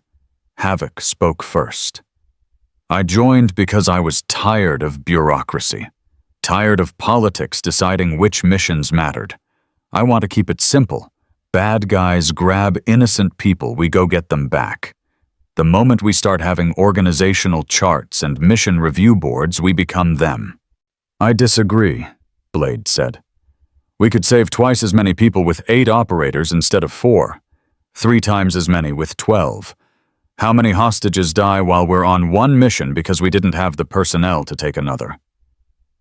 Preacher was quiet for a long moment. I think we need to ask ourselves what we're building. Are we building a business, or are we building a family because businesses scale, families don't? Maya leaned forward. I've been with you for 1 mission, so maybe my vote doesn't count. But I'll tell you what I think. The reason you succeeded in South Sudan wasn't superior numbers or better equipment. It was because you cared. You cared enough about those hostages to take an insane risk. You cared enough about child soldiers to find a way not to kill them. That kind of caring doesn't scale. The moment you try to systematize it, you lose what makes you special. Jessica looked at each of them, these people who'd become her family in the space of a few weeks. Then we stay small. We take missions we can handle. We save who we can save. And we accept that it won't be everyone. It'll never be everyone, Preacher said softly. But it'll be someone. And someone is enough. 6 months later, Nightingale Protocol had completed 17 missions, 17 hostages brought home, 17 families reunited. Not everyone survived. 2 hostages died before they could reach them. 1 operator took a bullet that would have killed him if Blade hadn't been there to patch him up. But 17 lived who would have died. 17 futures that had been written off as lost causes. Rashid visited the office when he could, studying their methods, asking questions, learning. He was 17 now, nearly ready for college, already talking about studying international relations and crisis negotiation. Jessica saw in him the future she was trying to build, a world where force was the last option, where saving lives mattered more than taking them, where the crying child soldiers could become students instead of killers. On a Tuesday morning, Jessica sat in her office reviewing a new mission request a teacher held by cartels in Mexico when her phone buzzed.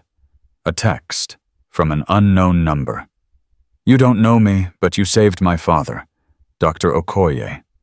He's home now, back at work, back with his family. Because of you. I just wanted to say thank you, and to tell you that the work you do matters. It really, really matters." Jessica saved the message, added it to a folder she kept of similar texts and emails.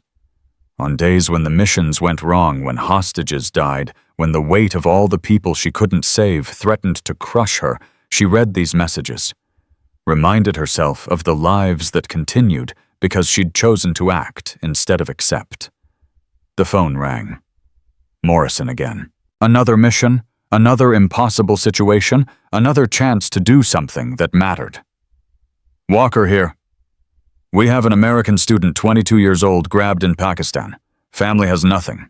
State Department is useless. Can you help?" Jessica looked at her team through the office window. Havoc sharpening a knife. Blade working equations. Preacher reading Maya on the phone, arranging logistics for their next operation. Her family. Her purpose. Her reason for getting up every morning and walking into the darkness. "Send me the details. We'll bring her home." Because that's what they did. That's who they were. Not heroes, not legends, not ghosts or jinn or any of the myths people created to explain the unexplainable. Just operators who'd learned that saving one life mattered more than grand strategies or perfect plans. That sometimes the right thing was also the hardest thing. That courage wasn't the absence of fear, but the decision to act anyway. Jessica Walker had started as Viper 1, the legend who died and was reborn. But she'd become something better, a reminder that mercy was strength, that saving lives mattered more than taking them, and that every person was worth fighting for. Rodriguez at the bar had wanted to know her call sign, wanted proof she was someone special. But the real answer was simpler and more profound than he'd ever understand. She wasn't Viper 1 anymore.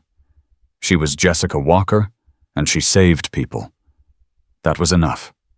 That was everything.